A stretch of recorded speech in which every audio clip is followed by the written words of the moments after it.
Oke, baik Bapak Ibu. Bismillahirrahmanirrahim. Assalamualaikum warahmatullahi wabarakatuh. Waalaikumsalam warahmatullahi wabarakatuh. Waalaikumsalam warahmatullahi wabarakatuh. Selamat pagi Bapak Ibu semua. Alhamdulillah kita masih bisa diberikan kesehatan sehingga bisa melaksanakan lanjutan dari sesi perkuliahan ya, untuk mata kuliah penulisan ilmiah. Alhamdulillah sudah hadir, ada Nindi, ada Iha, ada Pak Aris, Pak Adat, Pak Ai.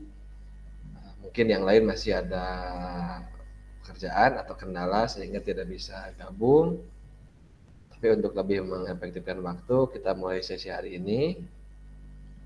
Oke, saya izin share screen.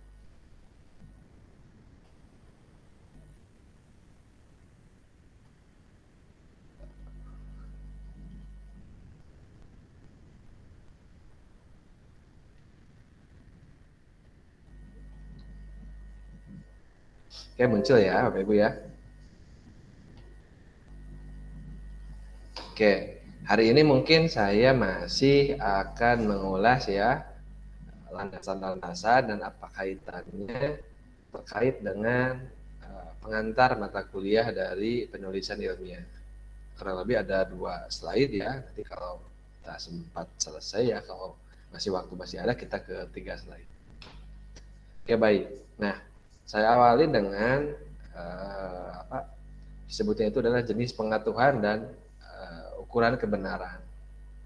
Nah, salah satu nanti kita menulis itu sebenarnya pasti ya yang menjadikan alasannya seperti itu. Nah, di sini bahwa konsep teori dari penulisan ilmiah itu dekat dengan yang namanya metodologi penelitian. Jadi ketika yang ditulis kita itu adalah hal yang bersifat ilmiah, otomatis nanti sebelum kita menulis, kita biasanya itu melakukan sesuatu yang namanya penelitian.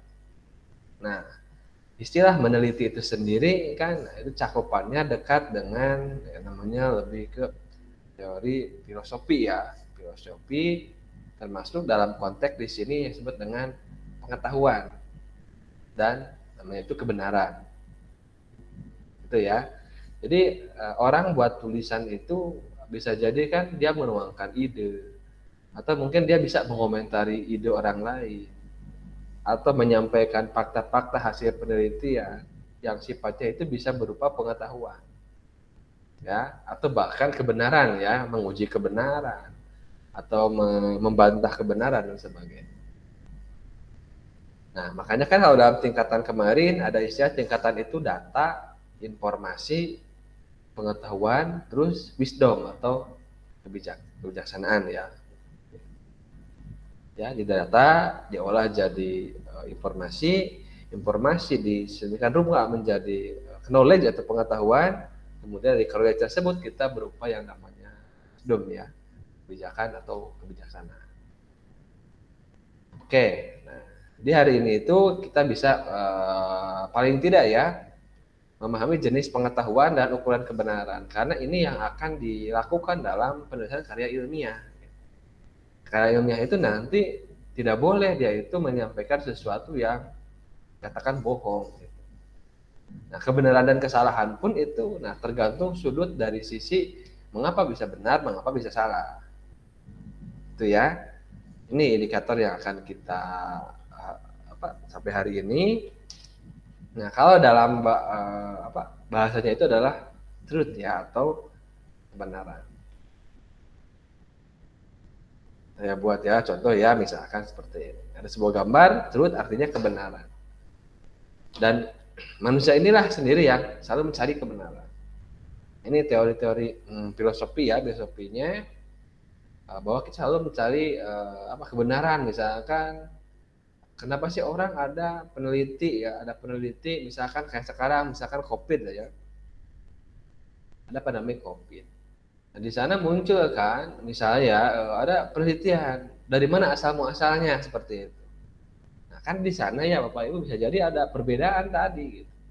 Mungkin meneliti ini asalnya misalkan dari suatu negara X atau dari negara Y atau dari sebagainya. Nah, cara membuktikan itu kan Berarti dilakukan dengan apa? Dengan melakukan penelitian. Dari mana asalnya? Dari sisi asal itu ya, kemudian betul nggak, benar nggak? Nah, di sini ada kebenaran, benar nggak asal muasalnya dari satu negara. Nah, akan selalu seperti itu. Dan bisa jadi muncul bantahan. Negara tersebut menolak, dia menyampaikan argumen. Dibantah lagi, ada bukti-bukti lain. Nah, terus seperti itu. Karena kebenaran yang dicari. Nah, pun demikian konteksnya dengan misalkan setelah adanya pandemi COVID ini, nah bagaimana cara menyelesaikannya, kan gitu. Misalkan kayak mungkin Pak Aris dan dengan di desa atau di kesehatan ya, Pak Joni dan lainnya sekarang sedang menggembor-gemborkan namanya vaksin. Ya, vaksin untuk apa? Untuk mengurangi dampak dari penyakit tersebut gitu kan. Bahkan mungkin setelah vaksin itu sekarang sedang diteliti bagaimana mencari apa obatnya gitu. Ya, jadi kalau vaksin itu mungkin bisa mencegah atau mengurangi dampak. Nah, kalau misalkan obat COVID misalkan itu kan sedang dicari itu, diteliti itu supaya kalau ada orang yang sakit minum obat tersebut sembuh misalkan ya. Kayak kita apa ya, demam ya misalnya, kita kan demam nih, kasih paracetamol. Setelah itu adalah apa? Sembuh gitu. Nah, itu kan mungkin akhirnya ke sana. Nah, bagaimana orang melakukan itu dilakukan secara ilmiah salah satunya. Dan mungkin kalau dituangkan dalam bentuk tulisan, jadilah penulisan ilmiah gitu. Ya. Nah, termasuk masalah tadi gitu akan selalu ada benar salah gitu karena sudut pandang atau kepentingan atau apapun itu ya.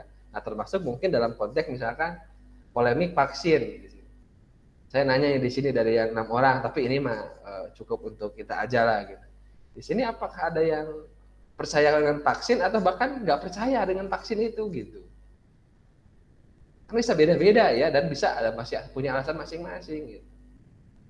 Termasuk ada vaksin pun misalkan udah ada vaksin nih, ada Sinovac, ada apalagi ada AstraZeneca yang di Indonesia ya, ada Pfizer, ada juga dari Moderna gitu. Mungkin ada yang saya nggak percaya nih vaksin X, saya nggak percaya vaksin Y, tapi saya kalau vaksin Z mau gitu. Karena apa? Karena kita manusia masing-masing punya tadi ya, punya argumen, punya punya dasar yang katakanlah keyakinan ya untuk meyakini sesuatu itu mau kalau seperti apa kan gitu. Termasuk dalam konteks itu. Nah, ini memang hal yang cukup sensitif lah ya misalkan ini gitu. Tapi saya yakin mungkin di sini boleh lah mungkin saya nanya di sini misalkan ke ada Pak siapa ya, Pak Adat, Pak Ai, Pak Aris ya misal ya, pernah nggak mungkin ketika mendengar yang mau divaksin terus ada orang yang bilang saya nggak percaya vaksin gitu, bahkan seumur umur nggak pernah divaksin dari mulai vaksin yang bayi itu ya, sampai sekarang nggak pernah divaksin sehingga apalagi dikasih vaksin yang kayak gini gitu. Pernah ada yang seperti itu Pak, Bu?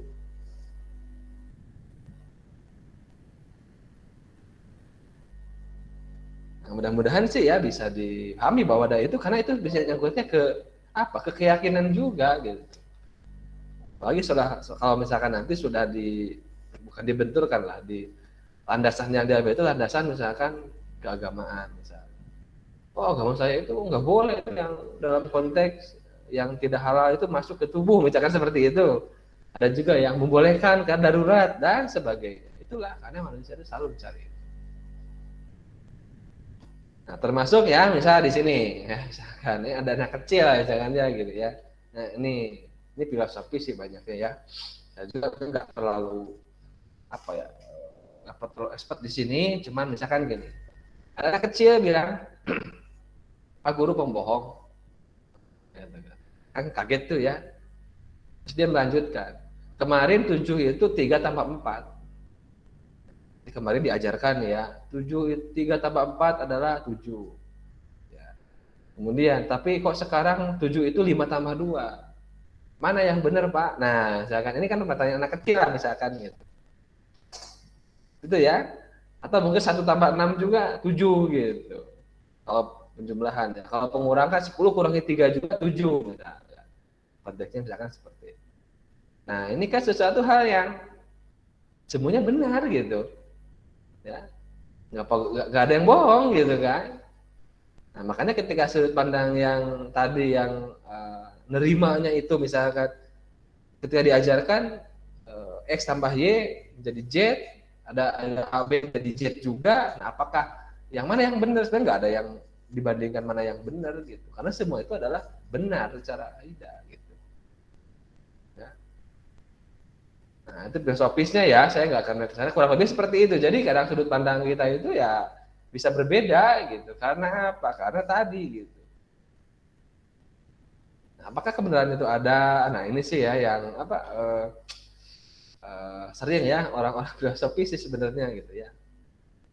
Jadi ini cara memandang sesuatu ya. Nah, apakah itu berarti itu ada? Nah, kita lihat ada sebuah gambar Bapak Ibu. Nah, coba mungkin bisa diperhatikan nih. Dan sering banyak orang yang nge-share Bapak Ibu ya. Sering banyak orang yang nge-share ya di media atau di Facebook, WhatsApp sebagainya. Kita lihat gambar ini Bapak Ibu. Apa yang Bapak Ibu lihat dari gambar ini coba?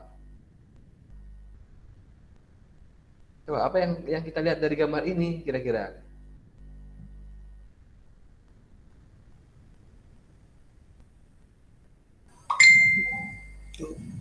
Coba, apa yang kita lihat dari gambar ini, Bapak Ibu? Pohon. Pohon ya. Menurut Pak siapa barusan itu? Pak siapa? Pak Aris. Baris. Pak Aris pohon. Menurut ini apa? Pohon juga. Laut, Pak. Apa? Lautnya. Lautnya kan gitu ya, gitu kan. Ada yang lihat gambar yang lain kah di sini gitu? Kayak, bentar. Itu kayak kepalan tangan itu yang ini yang akar ke Coba bawahnya. ini lihat nih, ini apa nih ke sini? Kayak kepalan tangan kayak wajah orang. Nah, ini kan ini tangan. Ini Oh, apa? itu balita, Pak. Bayi kan. Coba ini kan tuh kakinya nih, Aris. Coba. Oke, yang lihat sekali lagi ya, yang lihat tadi nih, lihat apa itu? Pak Alis pertama, pohon Pak, betul. Ini kalau lihat yang hitam-hitam ini pohon semua Pak. Lihat hitam aja fokus. Atau tadi Nindi ke orang melihat laut Pak, betul ya. Ini kan kayak orang ya. Ini ada laut pantainya gitu kan. Nah tapi misalkan kalau kita lihat ini yang putih Bapak Ibu ya, ini kayak kaki ini kaki kan, kaki. Ini pahanya, ini badannya, ini tangannya ke sini nih. Yang putihnya dilihatnya coba. Sampai ke ini adalah silhouette dari apa? Wajahnya, kepalanya ya, kepalanya. Nah, ini gitu. Nah, artinya Bapak Ibu apa gitu misalkan kayak semacam tadi gitu di sini. 3 tambah 4, 2 tambah 2 itu benar nggak ada yang salah gitu. Tapi kan terkadang kita fokusnya itu ke nyari yang benarnya gitu. Padahal ya salah satunya gitu kan. Nah, akan selalu seperti ini dalam hidup deh gitu. Saya nggak berbicara motivator Bapak Ibu ya gitu. Tapi cara memandang sesuatu gitu bisa jadi ya bahwa kita tidak bisa menyalahkan ya ada pihak lain dan sebagainya. Karena apa? Karena bisa jadi seperti ini ketika sudut pandang atau fokus yang dilihatnya berbeda, yang menjawab yang seperti ini juga berbeda. Makanya kadang nggak bisa misalkan ketika jawabannya itu apakah ini gambar ini bukan gitu ya bukan. Nah berarti ya itu sih hanya berbicara apa betul nggak ini gambar pohon. Oh, betul tidak berarti kan kalau betul berarti benar ya, kalau tidak berarti salah kan gitu. Nah masalahnya banyak sudut pandang yang lain yang bisa dilihat gitu. Itu ya. Saya lihat yang lain ya misalkan. Nah itu pun makanya ketika Pak Aris misalkan tadi, oh Pak menurut saya itu pohon karena ini kan pohon ada ininya, ada apa? Ada batangnya, ada rantingnya, ada daunnya gitu. Menurut yang lihat ini apa bayi juga ini kan kayak siluet bayi Pak tuh. Ini kayak siluet bayi ya karena fokusnya ke sini gitu tuh. Berita ya berita. Oke. Sekarang lihat lagi nih fokus ini masing-masing berbeda Bapak Ibu ya. Kita lihat lagi, lihat Bapak Ibu ini. Kira-kira ini gambar apa Bapak Ibu? Ini sumbernya ya. Ini gambar Wanita, apa ya? Pak. Gambar apa Pak? Ini kayak ada wajah wanita, Pak. Nah, wajah wanita ya. Kalau fokus misalnya ya, kalau pada saat ini fokus ke yang putih ini kayak siluet wajah wanita. Ya, ini seolah-olah kayak matanya, ya ini matanya gitu. Kalau sekilas kan ini kayak bibirnya gitu. Tapi kalau yang orang yang fokus ke pohonnya pertama itu, oh ini pohon Pak, di atasnya ada apa ini tuh? Bajing apa? Apa ya bajing? Bajing. Nah, tupai betul ya, tuh saya lupa bahasa Indonesianya ya. Tupai gitu. Ya, ini kalau lihat sekilas, apalagi kalau lihat yang ini Bapak Ibu nih, ini udah deket ya. Apalagi kalau lihat yang samping ini yang saya nih, yang agak jauh. Ya, ini kan kadang Bapak kita tupainya nggak jelas, tapi siluetnya gitu. Oh, ini kayak wanita tuh. Kalau ini nih, kalau lihat yang ini nih kayak ini kan Iya, iya. lihat ini ya. Lihat yang ini sebelah kiri coba ya kecil dari kejauhan. Padahal kan lihatnya oh, Mukanya yang kontras, Pak. ya. Domain itu perempuan ini ada hidungnya gitu tuh kan tuh ini hidungnya tuh ya. Tapi ketika misalkan di zoom atau emang fokus lebih dekat dan kita fokus ke ininya, ini oh itu berarti pohon gitu fokusnya gitu. Pohon dan ada tupai.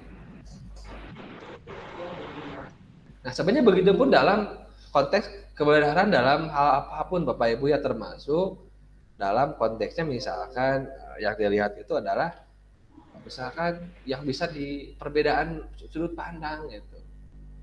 Misalkan kebenaran misalkan kayak tadi lah gitu kan apa ini tuh penyakit itu sumbernya dari mana sih gitu kan dari mana itu akan ada sudut pandang berbeda jelas akan berbeda ada dua lagi oke yang ini saya lihat dari ibu ini gambar apa ini Gambar orang. ya Iya. Kalau dari mukanya ya Pak, dari samping kayak remaja, tapi rambutnya putih gitu.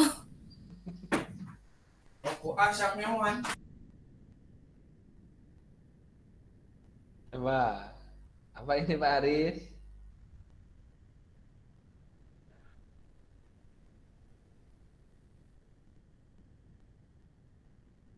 Itu Pak, sekilas yang kupingnya tuh kayak kayak mata ya. Mm-mm.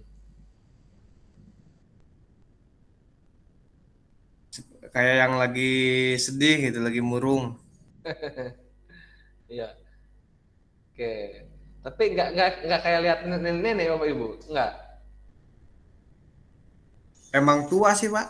iya nih kalau lihat ininya Bapak Ibu ya kalau lihat ininya ya kalau lihat ininya ini kan kayak apa anak gadis ini ya Bapak ya anak muda ABG, lah Pak. 16 tahun gitu tapi kalau lihat ini ya Bapak Ibu nih ini kayak ini tuh kan kalau di anak kalau dikata lihat fokus ke anak gadis ini tuh jadi apa kayak kalung ya Bapak Ibu ya kayak dia tuh lehernya punya kalung kan gitu ya Oh iya, itu kayak mulut deh. nah tapi ketika sudut pandangnya Bapak Ibu di sini nenek Bapak Ibu ya ini mata ini rambut ini mulut ini kayak dagu nenek itu jadi kalau di anak kecil ini seolah ini itu ada leher gitu lehernya ya ini bajunya ini adalah apa mulutnya apa kayak tali lah entah itu kalung atau apa tapi ketika fokusnya ini adalah kayak dagu ini itu adalah kayak mulut ini kayak nenek gitu nah ada yang masuk lagi air pin ya oke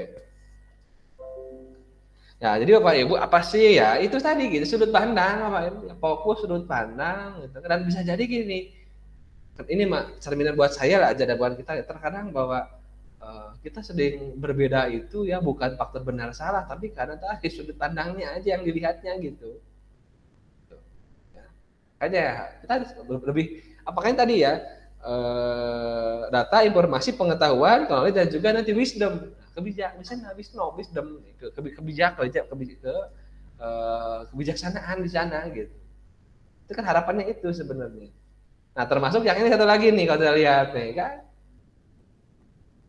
ini dua orang pemuda lah ya seumuran ini kalau dilihat dari depan seolah-olah apa ya betul seolah ini dia sedang menghadap ke kita Bapak Ibu ya tapi kalau melihat dari konteks lain nah dari seolah kayak sedang ke pinggir lihatnya gitu entah mungkin ini sebaiknya itu ya tadi lah gitu kalau lihat matanya melihat ke kita tapi kalau melihat posisi dari ini gitu kan seolah sedang ke samping lihatnya gitu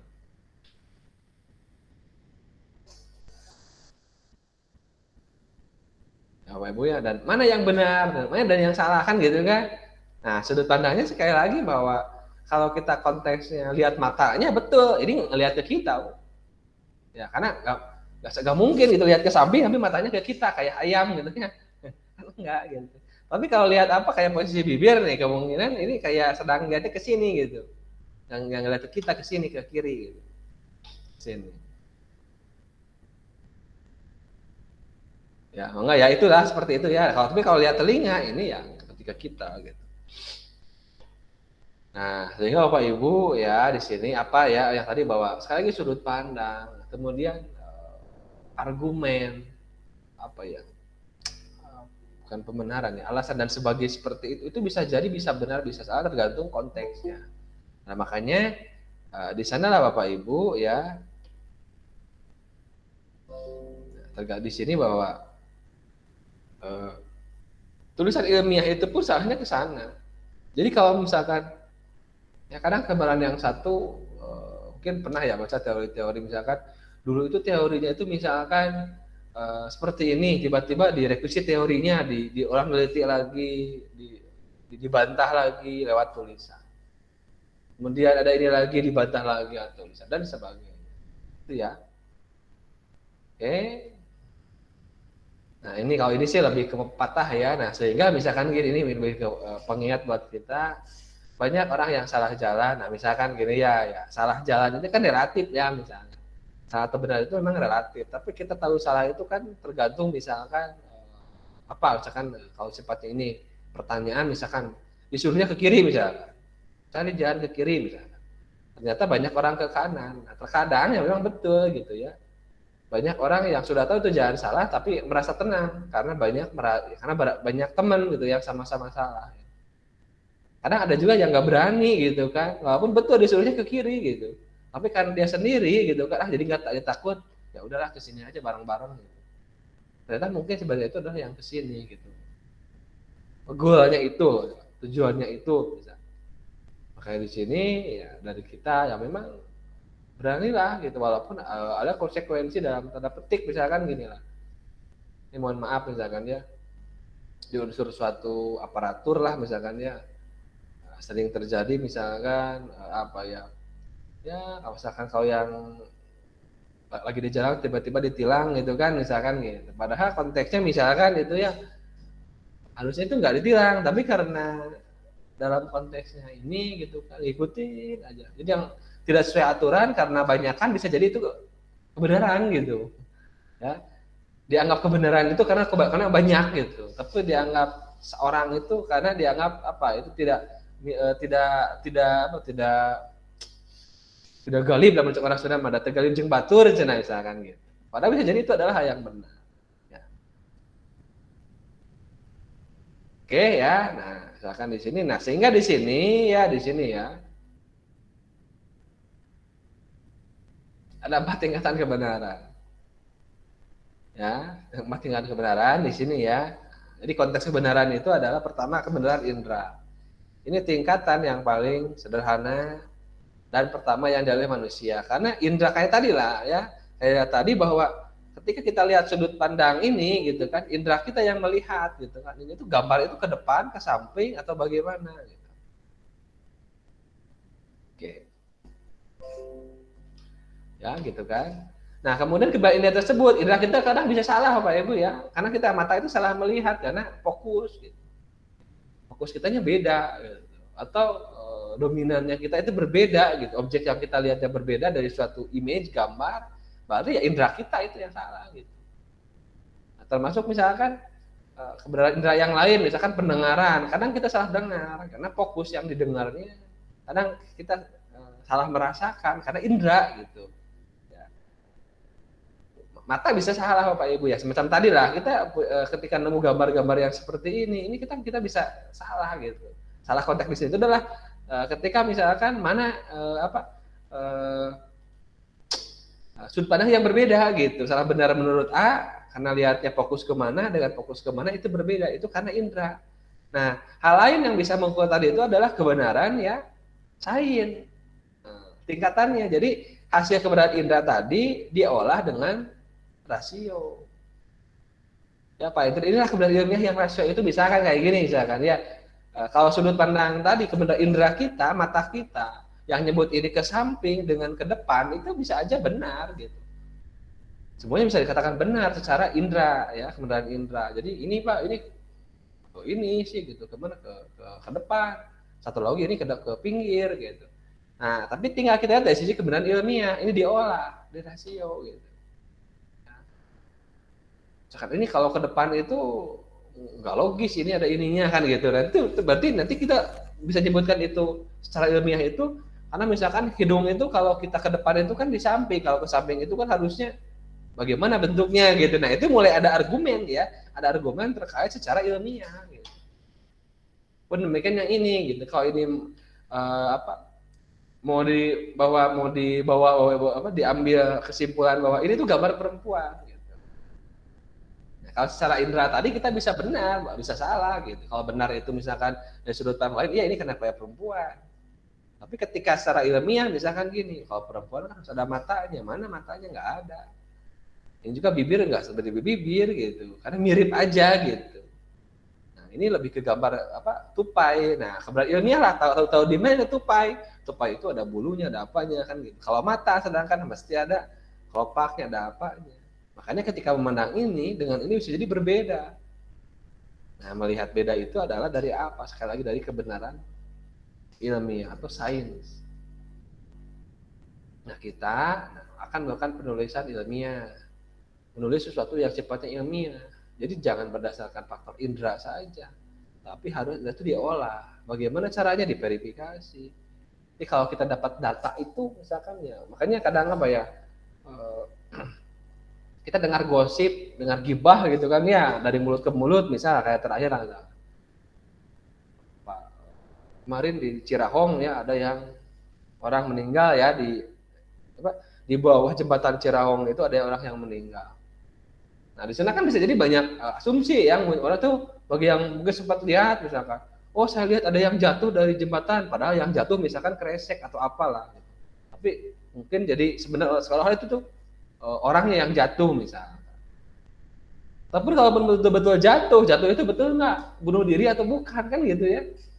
Bunuh diri misalkan itu ya niat ataukah misalkan jangan-jangan tersandung atau apa? Lagi jalan misalkan, puyeng gitu kan, nggak sengaja jatuh gitu. Apakah niat jatuh kan gitu? Kalau kebenaran indera tergantung indera yang melihatnya. Kalau kita mendengar dengan telinga, tergantung kita mendengar telinganya benar enggak gitu sih.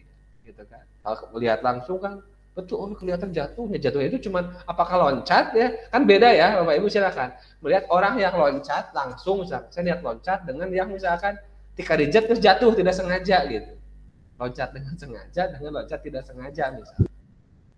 Percenahan ya Pak? Ya percenahan itu ya karena indera gitu kan di sini. Nah makanya di sini yang bisa membuktikan apa ini Pak Ibu dan saya. Misalkan salah satu bentuk sains apa sih misal ya, nah, kalau saya orang informatika kita nih ya gitu, kan sering tuh mohon maaf kemarin sebulan yang lalu ada juga kan yang mohon maaf yang meninggal posisinya itu di bawah di sana. Nah untuk melihat betul nggak sih itu kadang orang itu bunuh diri atau jatuh atau apa misalkan.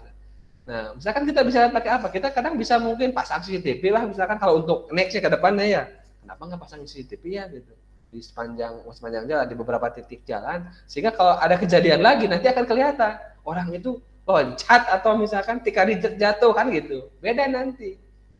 Nah upaya kita kayak pasang CCTV atau misalkan kita lihat investigasi kalau pada saat itu ya misalkan investigasi orang yang lihat kan itu kita sedang mencari kebenaran secara ilmiah sains ya. Kenapa kadang pembuktian itu kan pembuktian itu kadang pengadilan itu kan menguji kebenaran, coba aja Pak Ibu ya misalkan ada kejadian kasus kan menurut ini hanya ya agak susah ya kita kalau ngajar kayak gini misalkan membedakan misalkan misalkan di artis yang sekarang lagi hot lah yang lagi hangat ya misalkan apakah terjadi misalkan KDRT saja ataukah itu mana yang bohong ya antara yang mengaku KDRT dengan yang justru misalkan antara korban dengan pelaku misalkan gitu ya. Yang satu mengaku ini saya korban KDRT, yang satu saya juga korban KDRT, mana yang benar gitu. Masing-masing kan merasa punya argumen, punya apa. Padahal nanti kebenaran ilmiah nanti yang yang dicari kan gitu. Pakai CCTV atau pakai saksi mata langsung dan sebagainya yang nanti misalkan diambil sumpahnya, diambil apa, diambilkan. Karena kita mencari itu gitu. Ya, tingkatan ini itu ya makanya secara kebenaran di sini pun makanya Bapak Ibu ya pembelajaran buat kita, buat saya juga lah gitu ya. Buat saya juga gitu kan. Ketika mendengar sesuatu ya atau ketika misalkan melihat sesuatu yang masih samar atau yang didengarkan oleh kita masih ragu gitu. Jangan langsung apa misalkan tiba-tiba karena jiwa sosialita kita tinggi misalkan ya langsung kita post misalkan ya kita dengar misalkan wah ada kejadian ini langsung karena pengen ini ya ini sekarang Bapak Ibu nih mohon maaf sekarang nih generasi sekarang lah karena sosial media itu kan betul ya itu alat untuk apa misalkan tergantung tujuan Bapak Ibu ya kalau Bapak Ibu punya Facebook punya apa bisa jadi itu hanya untuk apa? Untuk silaturahmi dengan teman gitu ya, ada kabar. Ada juga orang yang pengennya itu aktualisasi diri, pengen menampilkan kegiatan. Atau orang yang juga pengen yang lain-lain beda-beda ya untuk apa gitu. Nah, kadang Bapak baru dengar misalkan tadi ada yang ini bunuh diri, no. Kita posting Pak di sosial media. Nah, muncul di sana kan, iya gitu bunuh diri, apa buktinya gini-gini, malah nanti kalau salah Bapak Ibu ternyata salah ya, salah pendengaran, salah informasi, itu kan dampaknya hati-hati. Makanya kenapa muncul undang-undang ITE yang dalam konteks di sini itu membatasi itu. Hoax. Nah, hoax itu kan karena apa? Nah, sering Bapak Ibu ini hati-hati Bapak Ibu ke kita paling tidak ya, ke kita paling tidak. Kemudian ke saudara-saudara kita, teman-teman kita dan sebagainya gitu kan. Karena apa? Karena apalagi yang sifatnya itu akan memicu apa ya memicu sesuatu yang apa gitu. Kalau agama kita juga ya ada sebuah hadis ya Bapak Ibu ya mungkin saya lebih tahu ya gitu. Kadang kita ketika dengar sesuatu itu pastikan dulu kan benar atau salah. Nah, gitu. Dan ketika benar pun ada manfaatnya enggak sih gitu kan kadang gitu ya ada manfaatnya enggak sih gitu kalau kita ini kan gitu. Kalau tidak ada gitu kan. Karena diam itu lebih baik. Gitu. Nah kebenaran ini akan dicari oleh kita Bapak Ibu dan ya sama kayak sekarang lah gitu. Barusan ada kayak Pak Joni ya. Ada Pak Joni ya, ada yang sama Pak ini yang di kesehatan gitu kan. Nah, itu tadi saya ambil contoh kayak tadi aja gitu. Ya. Apa ya? Nah, nanti akan ada ini nih. Antara ini dengan ini ya. Ya antara misalkan sudut pandang misalkan memandang tadi lah gitu kan.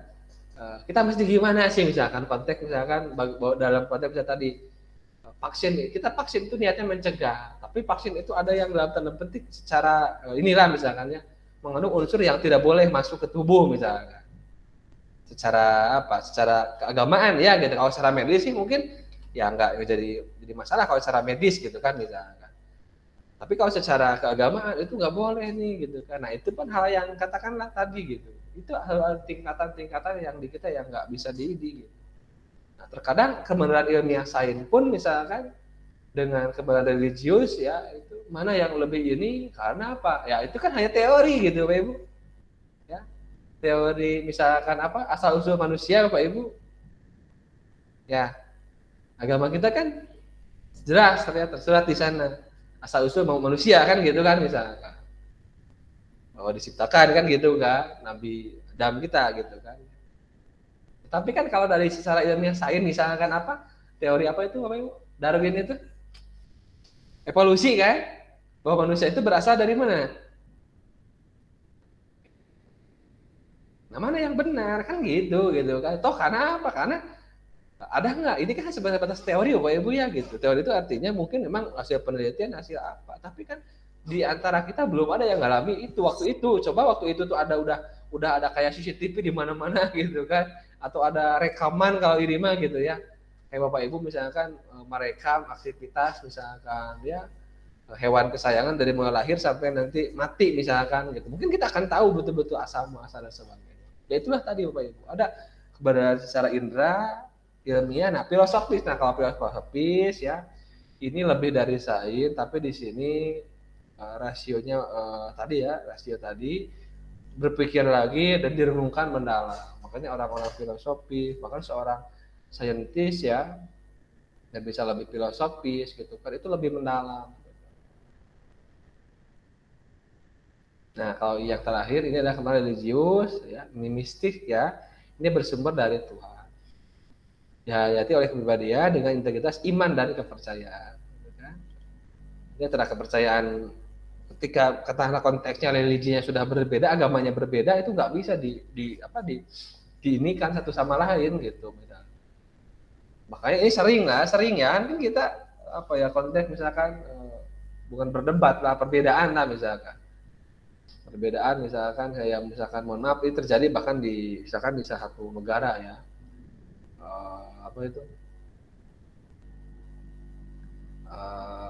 kita kan sering kurban ya, umat Islam kurban menyembelih binatang. Nah ternyata bagi sebagian suku atau agama binatang itu adalah apa? Dianggap suci kan gitu kan? Nah di sana lah Bapak Ibu gitu. Kalau kita dalam konteksnya itu kan masing-masing berpegang teguh pada itu masing-masing, nggak ada toleransi, nggak ada apapun kan gitu. Kita ada kurban, hewan, sedangkan hewan itu dianggap suci misalnya kan, sehingga terjadi tadi. Karena merasa tadi kamu salah, ini benar, salah benar seperti itu. Nah, jadi intinya Bapak Ibu di sini, nah apa yang akan kita cari sebenarnya Bapak Ibu ya, mata kuliah ini tuh kemana sih arahnya? Tidak ke sini Bapak Ibu, ini level yang paling rendah, terlalu rendah gitu. Sudut pandang kita bisa berbeda. Nah, kalau kebenaran ini pun ini enggak ya, karena ini nanti teologis nantinya Bapak Ibu ya gitu kan, orang percaya ke agama itu teologis. Nah, ketika kita konteksnya ya secara agama dan itu berbeda, itu jelas berbeda. Nah, filosofis pun itu kita enggak ke sini ya, karena ini secara terus mendalam. Nah, kita akan memilih yang ini. Nah, paling secara yang kayak ilmiah, karena kita menulis karya ilmiah, karya yang berdasarkan konsep saintifik gitu. Ya. Jadi kalau mau menyatakan sesuatu itu misalkan tadi misalkan ya, terjadi kejadian bunuh diri, nah secara ilmiah itu berarti ada buktinya, ada saksinya, ada buktinya, ada ininya gitu misalkan. Karena kita apa? Kalau nggak ada apa datanya kita kumpulkan, gitu. Kumpulkan datanya, kumpulkan bukti-buktinya, kemudian lakukan analisis dan sebagainya sehingga disimpulkan seperti apa. Inilah kegiatan kita ya terkait dengan cara ilmiah.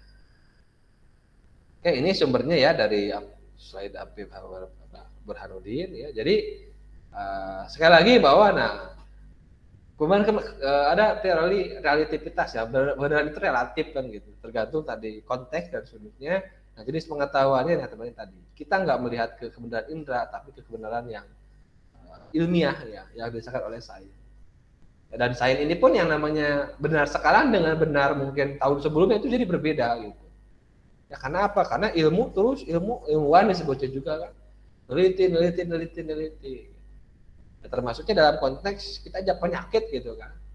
Ada terusnya dulu ada penyakit ini obatnya muncul. Ada penyakit flu burung ada obatnya nanti. Ada penyakit ini ada ininya terus. Seperti itu gitu kan. Karena kita yang sayangnya. Nah, kita menulis yang bagaimana yang ilmiah juga Bapak Ibu. Ya. Jadi Bapak Ibu ketika mau melakukan nulis sesuatu, nulis berita, nulis apapun itu yang sifatnya apalagi kayak tulis yang ilmiah, kita harus yang sifatnya apa? Yang sifatnya adalah benar secara sains. Oke. Cekir dulu itu untuk ya. Nah, selanjutnya nyambung ya, oke. Karena kita akan fokus ke yang ini ya. Kita akan bahas yang ini, yaitu terkait dengan apa?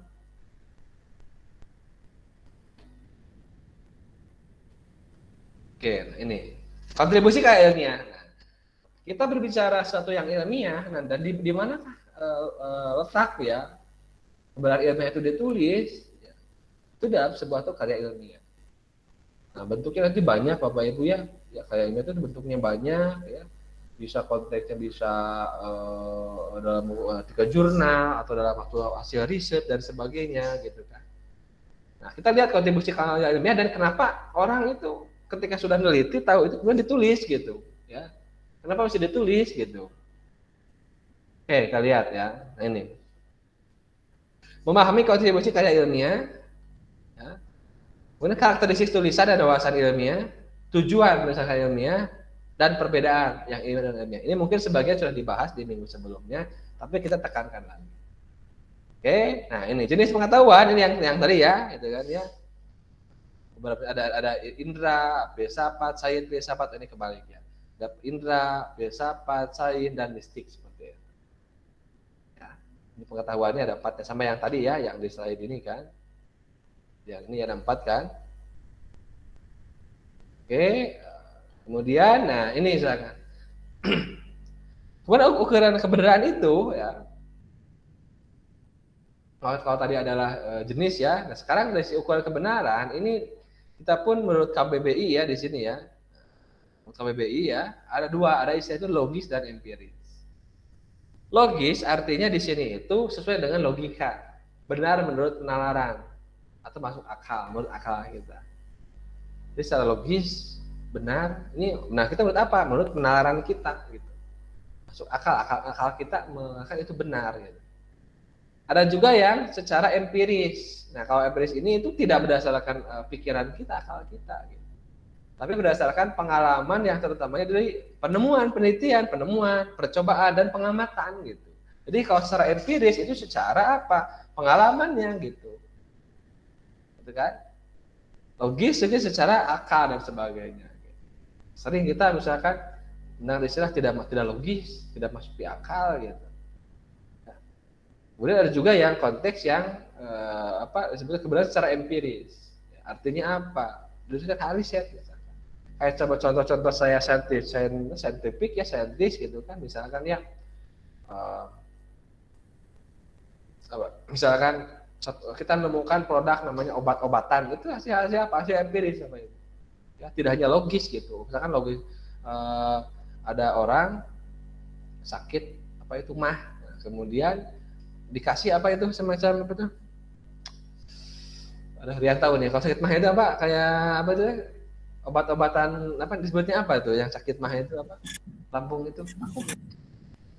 Zatnya itu apa ya? Obat makan banyak, kalau apa kayak peromah itu kan merah dia ya. Nah ini kalau secara empirisnya itu kan sakit lambung itu karena kelebihan apa asam ya? Asam lambung kan? Nah asam lambungnya berlebihan kan? Nah sehingga kemudian ketika asam lambung berlebih itu kan harus dikatakanlah berarti kadar asamnya itu dikurangi ya gitu kan? Nah menurut secara empiris itu pasti diteliti ya Pak Ibu ya gitu. Jadi dan juga kenapa misalkan ukurannya itu misal kayak paracetamol itu 500 mg, ada juga yang 600 misalkan, itu kan pasti sudah dilewat proses yang bukan hanya logis ya. Logis itu misalkan minum obat sembuh gitu kan, logis karena obat itu untuk mengobati gitu. Kalau empiris itu dari percobaan gitu, sampai ke takaran-takaran itu kan ada gitu. Ya, dosis orang nyebut itu dosis kalau di obat gitu kan. Nah dunia medis itu lebih ke hasil empiris gitu, penemuan di percobaan, nah, sehingga obat-obat yang kategori kayak promah dan sebagainya ya yang mama itu kan karena udah teliti pasti gitu kan, asam lambung naik gitu kan, kemudian kasih obatnya apa yang menurunkan itu gitu, menstabilkan gitu. Oh iya kan gitu kan misalnya. Nah karena tadi dia penemuan percobaan, kalau ini kan logis menurut penalaran, masuk akal gitu. Masuk akal itu misalkan tadi ya betul bahwa minum obat itu didesain untuk menyembuhkan. Minum obat bisa sembuh, nah, ya itu bisa jadi sih gitu. Logis gitu kan, kadang alasannya logis gitu. Nah, tapi sebenarnya konteks yang diambil itu adalah kita yang lebih empiris. Nah dari sini ada batasan yang apa yang di sini apa yang irisannya di antara logis dan empiris. Gitu. Nah, dunia medis itu dunia yang apa ya, yang katakanlah betul-betul empirikal gitu, empiris gitu. Karena apa? Misalkan kayak ada pasien misalkan ini sakit dikasih dosis dan hitungan dosis itu tuh lewat percobaan gitu. Dan jangan coba misalkan ini Pak Aris misalkan apa panas demam ya, harusnya karena itu udah diteliti oleh orang, Pak Aris minimal ketika minum kayak paracetamol, Sanmol dan sebagainya merek-merek seperti itu 500 mg paling tidak standar umumnya gitu. Tapi Pak Aris coba aja misalkan saya mah 500 mg sembuhnya besok. Misalkan gitu ya. Misalkan 500 mg ditidurkan sembuhnya besok. 6 jam kemudian atau 10 jam kemudian baru sembuh demam saya misalkan. Kalau dosis 500 mg. Berarti ini logika kita, ini logis ya, misalkan logis matematis gitu ya. Gitu. Kalau kita misalkan naikkan dosisnya 3 kali lipat aja misalnya. 500 mg sembuh misalkan 12 jam. Berarti kalau saya naikkan 500 tambah 500 tambah 500 3 kali lipat, berarti di 1500 mg ya sekali minum lah itu misalkan ya. Berarti nanti akan sembuh mengurangi tadi ya bagi 3 4 jam berarti. Saya supaya 4 jam sembuh makan aja lah paracetamolnya 3 biji langsung gitu kan. Gitu. Nah, itu kan kadang logika-logika yang kadang mungkin bisa jadi kalau secara matematis misalkan ya gitu kan. Secara matematis bisa jadi benar gitu. Ya. Kalau misalkan dosis lebih banyak gitu ya, dinaikkan dosisnya, misalkan kalau hitung matematisnya angkanya, berarti bisa ngurangi. Tapi kan kenyataannya nggak seperti itu. Yang ada malah apa? Malah liar ya hadisnya gitu kan ya, malah ngegoler gitu kan. Dosis harusnya sekian dimakan sekian gitu. Per dosisnya, makanya di sini itu empirisnya di sana gitu. Kenapa muncul takaran gitu? Kayak dalam hal apapun ya. Kenapa misalkan dalam ini kalau obat ini yang kelihatan itu dalam dunia medis ya itu maksimum misalkan apa makanan gitu itu orang udah diteliti karena lewat penemuan, percobaan dan pengamatan diamati gitu. Oke ya termasuk vaksin ada efikasi gitu namanya. Nah itu pun kan kenapa muncul itu kan karena lewat hitungan gitu. Harusnya seperti itu ya mudah-mudahan ya kita nggak tahu kan gitu kan bahwa itu betul-betul lewat proses ini penemuan, percobaan, pengamatan gitu bukan dalam konteks gitu kan. Oke, nah selanjutnya misalnya nih ini yang tadi saya bahas ya ini saya ada teori namanya evolusi namanya teori ini dan saya tidak ini ya konteksnya misalkan bahwa kata evolusi itu dari mulai ini sampai menjadi seorang gitu. Apakah betul kan gitu? Betul nggak itu? Percaya tidak gitu? Nah inilah tadi kalau dari sisi saintis ilmiah berarti dia harus meneliti betul nggak gitu kan? Betul nggak gitu? Orang itu kan evolusi yang jutaan bukan setahun 2 tahun mungkin jutaan tahun gitu. Nah, sehingga apa? Misalnya nih, bagi yang percaya, pasti kan nanti ada landasan ini tadi ya. Ada yang percaya, ada landasan ini. Kalau yang nggak percaya, berarti ada juga argumen yang membantahnya, kan gitu. Ada juga kalau dalam artikel yang membantahnya. Nah, termasuk dalam teori-teori misalkan yang lain lah, misalkan yang terkait ini gitu. Ketika ada seorang menyatakan suatu kebenaran hasil dari suatu empiris ya, misalkan penelitian, jadi orang bisa menguji itu betul atau tidak gitu. Sehingga di sini tujuan lah kayak tulis gitu. Tujuan kayak ilmiah di sini adalah memberikan penjelasan anything apapun Bapak Ibu ya gitu. Apapun tentang misalkan apa Bapak Ibu yang terkait medis, secara geografi, secara pendidikan. Nah, contoh kayak gini lah Bapak Ibu ya nih. Kenapa anak sekolah gitu ya, usia anak sekolah itu 6 dan 7 tahun gitu misalkan ya 6 tahun 7 tahun gitu. Kalau 6 tahun 7 tahun boleh lah paling telat paling cepat 6 tahun misalnya. Kenapa sih anak sekolah itu enggak dari 2 tahun betul-betul gitu? Atau kenapa sih anak sekolah itu enggak dari udah tua dari 10 tahun ke atas misalkan pertama sekolah itu gitu. Itu pasti lewat tadi kan. Ada proses penelitian, pengamatan, membedakan mana yang sekolah dengan yang nggak sekolah, mana yang sekolah umur sekian dengan sekian, mana yang di sekolah diajarkan ini itulah satu proses yang medis. Nah kemudian, bagaimana itu ya hasil dari penelitian tersebut? Nah tuangkanlah dalam sebuah namanya karya ilmiah sehingga apa? Karya ilmiah tersebut bisa memberikan penjelasan. Misalkan ya. Hasil penelitian terkait asal muasal COVID-19. Hasil jerbet di sana. Teknik penelitiannya apa buktinya apa ininya apa sehingga dideklarasi ini penyebabnya ternyata dari mana gitu misalkan. Nah, selanjutnya kemudian apakah kita mesti percaya kayak gini ya? Apa kita percaya? Kalau kita nggak percaya mau membuktikan ya kita buat cari peneliti lagi kita betul nggak dari sana. Pembanding oleh kita. Dan ternyata semua ini kita ternyata berbeda hasilnya. Nah, tinggal dijawab aja lewat karya ilmiah lagi gitu. Jadi konteks dalam misalkan sesuatu saintis ya, ketika ada suatu kebenaran dan kita mau membantah atau menilai, mengomentari atau menyanggah bahkan ya. Kalau mengomentar berarti kan ada orang ngebahas ini, oh kita komentari aja, kasih penilaian, oh bagus pemaparannya, atau memberikan saran, masukan, oh saran saya coba bandingkannya dari sisi ininya misalkan, saran atau bahkan menyanggah,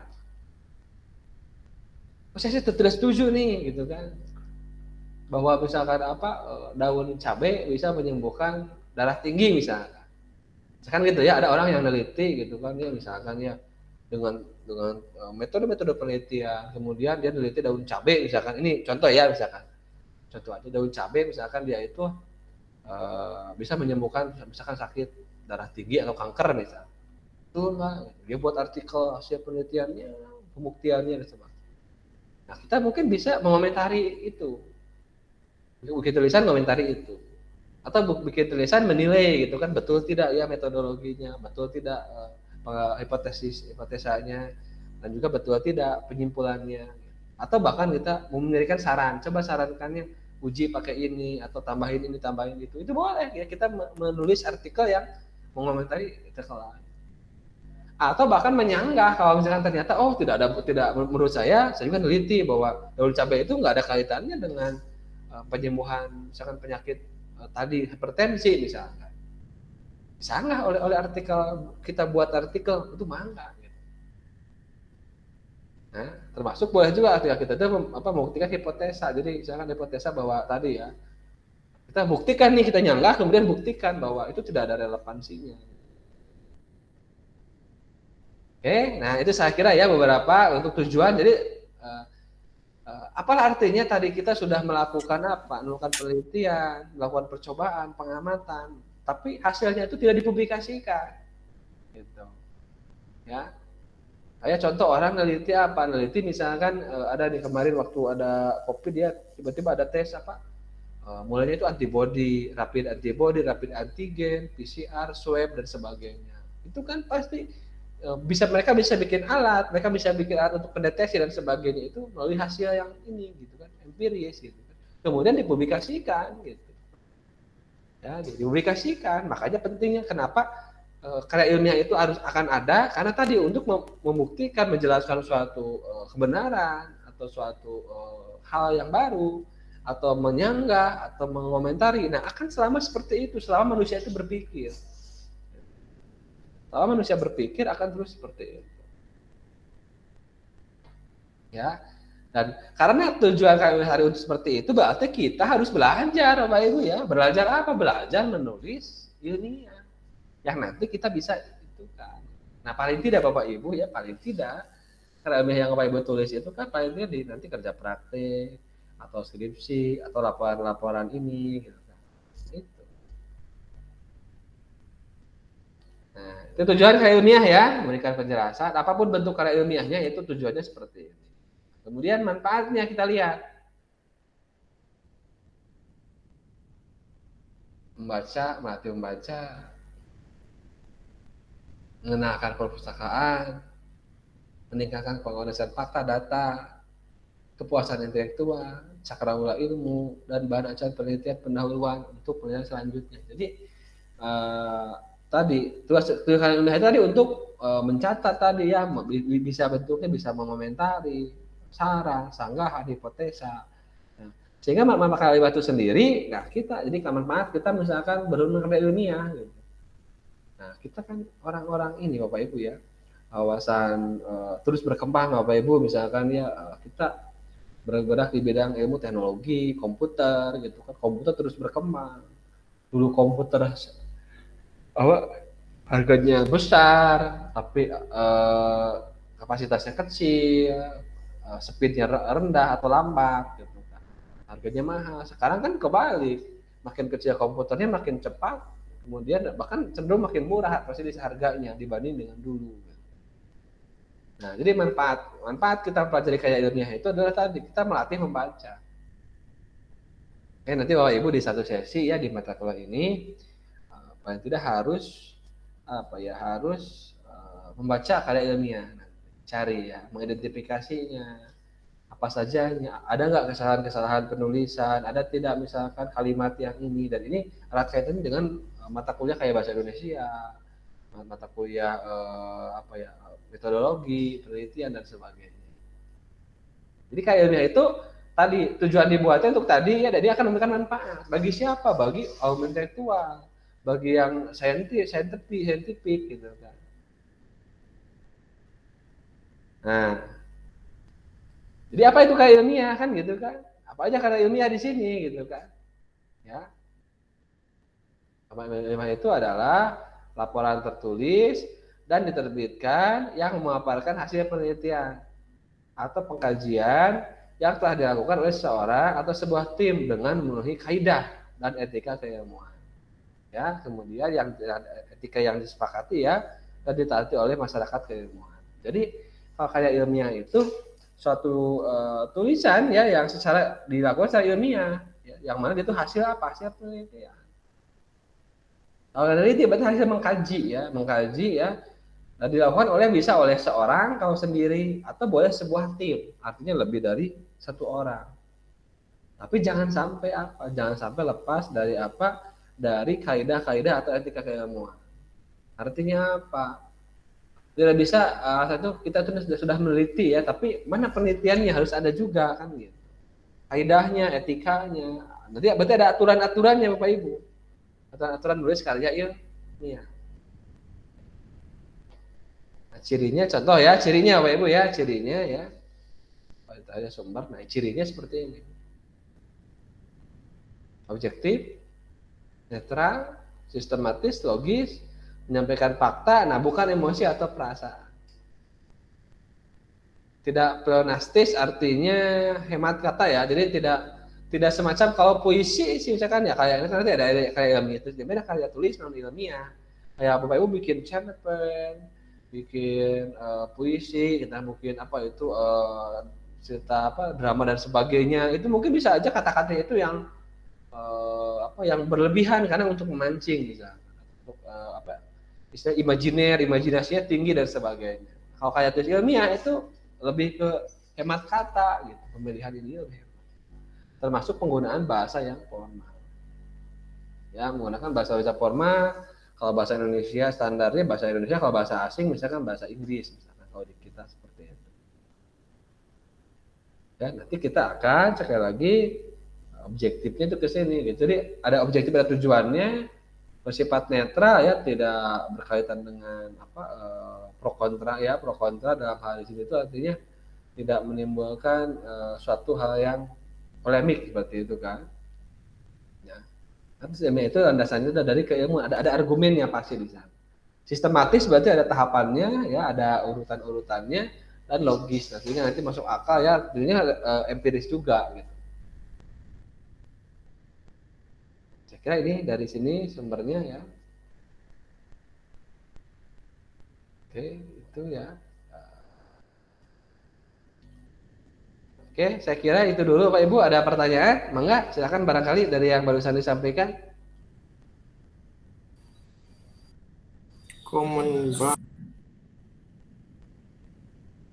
Oke, gimana Pak Aris atau Nindi barusan? Nggak ada Pak, kalau saya lumayan paham. Intinya jadi kita ini memang saya mengajari kayak gitu yang paling berat, yang cukup berat ya Pak Ibu, karena artinya begini ya Bapak Ibu, termasuk saya aja gitu, saya sering ini kaitannya dengan keilmiahan ya, misalkan Bapak Ibu nanti menjadi eskom, saya juga sama eskom ya. Ketika kita mengeluarkan sebuah statement, nah terkadang karena kita itu sudah punya keilmuan gitu, yang paling dekat tentang komputer aja misalkan. Nah, terkadang kita mesti berhati-hati itu, apalagi menulis artikel ya, syukur-syukur bukan artikel ilmiah lah, cuma opini nggak apa-apa. Tapi kalau artikel ilmiah, kan nanti pertanggungjawabannya secara ilmiah gitu. Misalkan ketika ditanya misalkan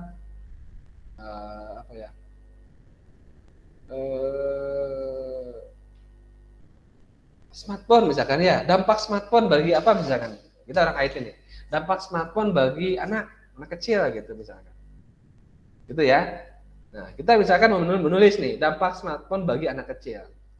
Anak kecil itu bisa tergantung anak kecilnya, makanya tadi dibatasi dengan ilmiah, misalnya apakah anak kecil itu usia balita 5 tahun ke bawah ya, ataukah dari usia SD 6 sampai 12 tahun atau SMP atau SMA misalkan.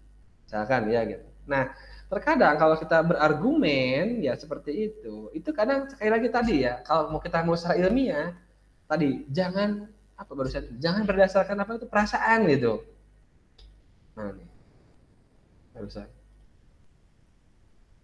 Nah, misalkan ini maaf, saya izin saya lagi ya yang barusan. Nah, ada ini nih. Jadi jangan menyatakan faktor emosi kita sesaat atau faktor perasaan gitu. Kalau kita misalkan ditanya, atau kita menulis artikel atau ditanya ya, kalau artikel berarti kita tulis kata ilmiah.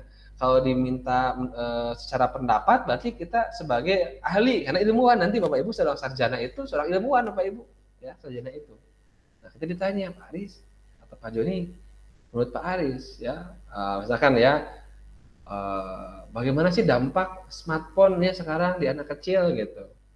Nah kadang kita pisahkan ketika kita berbicara secara pribadi, nah berarti itu bawa pribadi ya gitu, secara pribadi, oke berarti kalau secara pribadi boleh Bapak Ibu pakai emosi, pakai perasaan, misalkan secara pribadi itu saya mengalami nih anak saya gini gitu.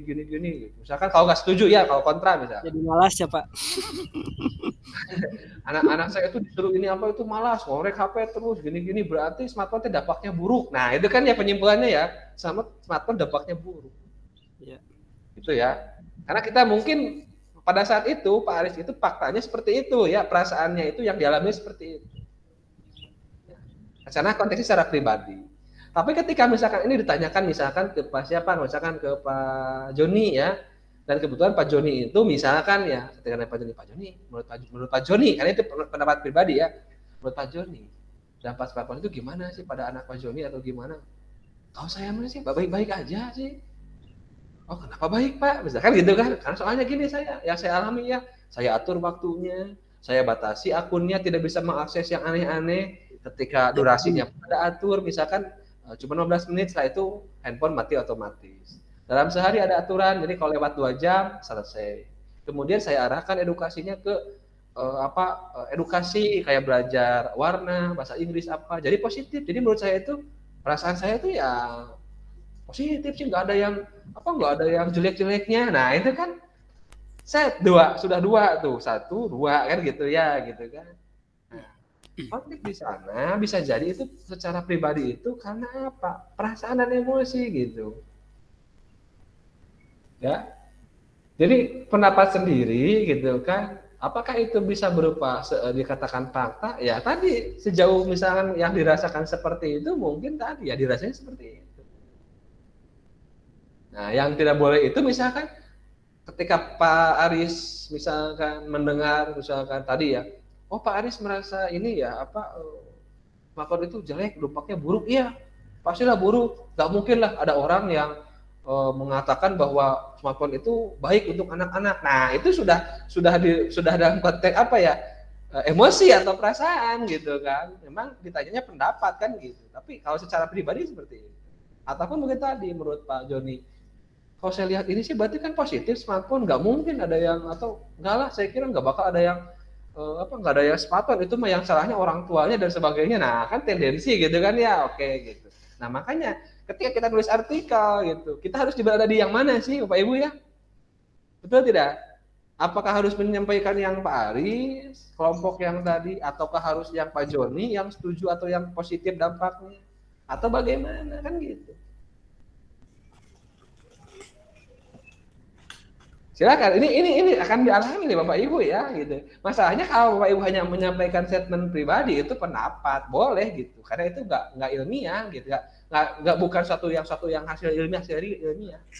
Tapi kalau Bapak Ibu misalkan nih sebagai tiba-tiba Pak Aris sebagai atau Pak Joni lah bikin kayak ilmiah. Dampak smartphone terhadap ini dari sudut pandang misalkan ahli IT misalkan. Nah, di sana Bapak Ibu harus seperti ini. Pertama objektif, targetnya apa, jelas. Netral, netral itu apa? Mungkin boleh betul ada sebagian, mungkin lebih baik lebih netral begini misalkan ya. dampak negatifnya ada, positif ada, gitu kan? Itu objektif kan? Karena berdasarkan fakta gitu kan. Dan nggak cukup Bapak Ibu kalau kita buat karakteristik ilmiah, misalkan ya yang ditanya itu cuma 2 misalkan, cuma satu yang setuju, satu yang tidak setuju. Kalau bisa harus berbagai sumber ya Pak ya. iya banyak misalkan ditanya ke ibu-ibunya, bapak-bapaknya, ditanya ke ini.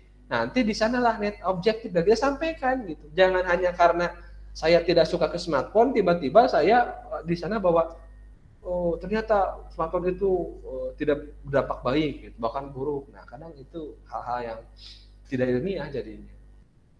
Kecuali nanti kita pakai misalkan hasil survei atau kuesioner, nah itu misalnya di sana gitu kan. Dan hasilnya sampaikan, misalkan 54% dampaknya itu baik sebenarnya, 46% dampaknya itu negatif atau buruk kan gitu ya. Dan kita posisi netral walaupun tadi ketika yang nulis Pak Aris, dan saya sebenarnya resep enak smartphone deh gitu. Tapi fakta hasil peneliti kita, kayak kita itu hasil dari kita proses empiris tadi mengatakan hal lain. Ya kita sebagai ilmuwan ya jangan sekali lagi faktor emosi atau perasaan gitu. Pribadi ya sendiri atau yang dialami gitu. Sampaikan fakta seadanya. Kalau perlu disebut ada yang positif, ada yang negatif ya bagus. Kalau memang itu faktanya gitu kan. Jangan ada apa lagi yang lain-lain lah gitu kan. Dan ini kira Bapak Ibu ya kita sering diuji itu gitu. Termasuk ya hal-hal lain lah gitu kan. Dan mohon maaf gitu. Jangankan kita ya ini ya gitu kan. Terkadang gitu kan kalau sentimen tadi kan ada secara kebenaran mistis religi ya, ada yang saintis dan sebagainya.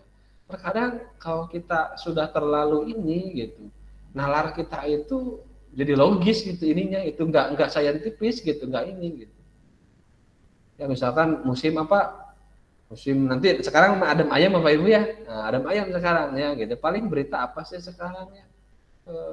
Yang rame apa sih sekarang, vaksin lagi mungkin, setelah vaksin apalagi itu Leslar mungkin ya, ST Bilar, drakor yang squid ada apa yang lagi viral kayak gitu misalkan kayak gitu kan. Tapi nanti coba lihat Yang lagi viral. kan itu ya, coba lihat 2000 berapa 2024 lah 2023 atau itu menjelang pilpres atau pilkada, wah silakan Bapak Ibu itu fakta-fakta hoax dan sebagainya itu namun di sana sering gitu kan Bapak Ibu, kita konteksnya itu ya kita itu konteksnya itu di kita itu bahwa kadang saya yakin ya ini buat ketika kita nanti Bapak Ibu insya Allah ya mungkin setahun lagi jadi sarjana komputer semua ya mudah-mudahan sisa yang pada masuk sekarang ini adalah bagian dari kalau teori seleksi alam Bapak Ibu itu yang terseleksi gitu ya. Kita aja manusia itu secara ilmiah kan gitu ya, ini ilmiah ya, kita kalau nggak percaya silakan, karena misalkan Bapak Ibu kita terjadi itu karena apa? Karena sperma yang berapa juta-juta ya, betul Ibu ya, membuahi satu gitu kan, satu sel telur itu diperebutkan oleh sekian juta gitu kan. Ini saya ilmiahnya seperti itu gitu. Dan nanti yang paling kuat yang bertahan kan gitu. Berarti kita itu benar manusia pilihan-pilihan yang sel yang terpilih gitu. Nah, Bapak Ibu pun sama di sini. Nanti insya Allah jadi pada eskom semua ya. Amin. Pak Joni kembali ke masyarakat, karena kuliah itu proses seperti ini. Nanti Pak Joni ke masyarakat. Walaupun kerja di kesehatan di puskesmas gitu kan. Nah, sekarang dari sisi punya sarjana komputer, Munindi di pendidikan di guru, yang lain Teli juga, Pak Aris mungkin di desa ya, Pak Rian mungkin wira swasta ya misalkan, atau jadi di bidang IT developer atau apapun itu, Bu Iha, Dereka dan sebagainya, semua mungkin beda-beda ya. Tapi jangan lupa bahwa kita pernah belajar yang namanya kayak gini ya. Jadi saya nggak berharap gitu, kadang termasuk kita menyebarkan sesuatu yang hoax gitu kan ya, atau menyampaikan sesuatu yang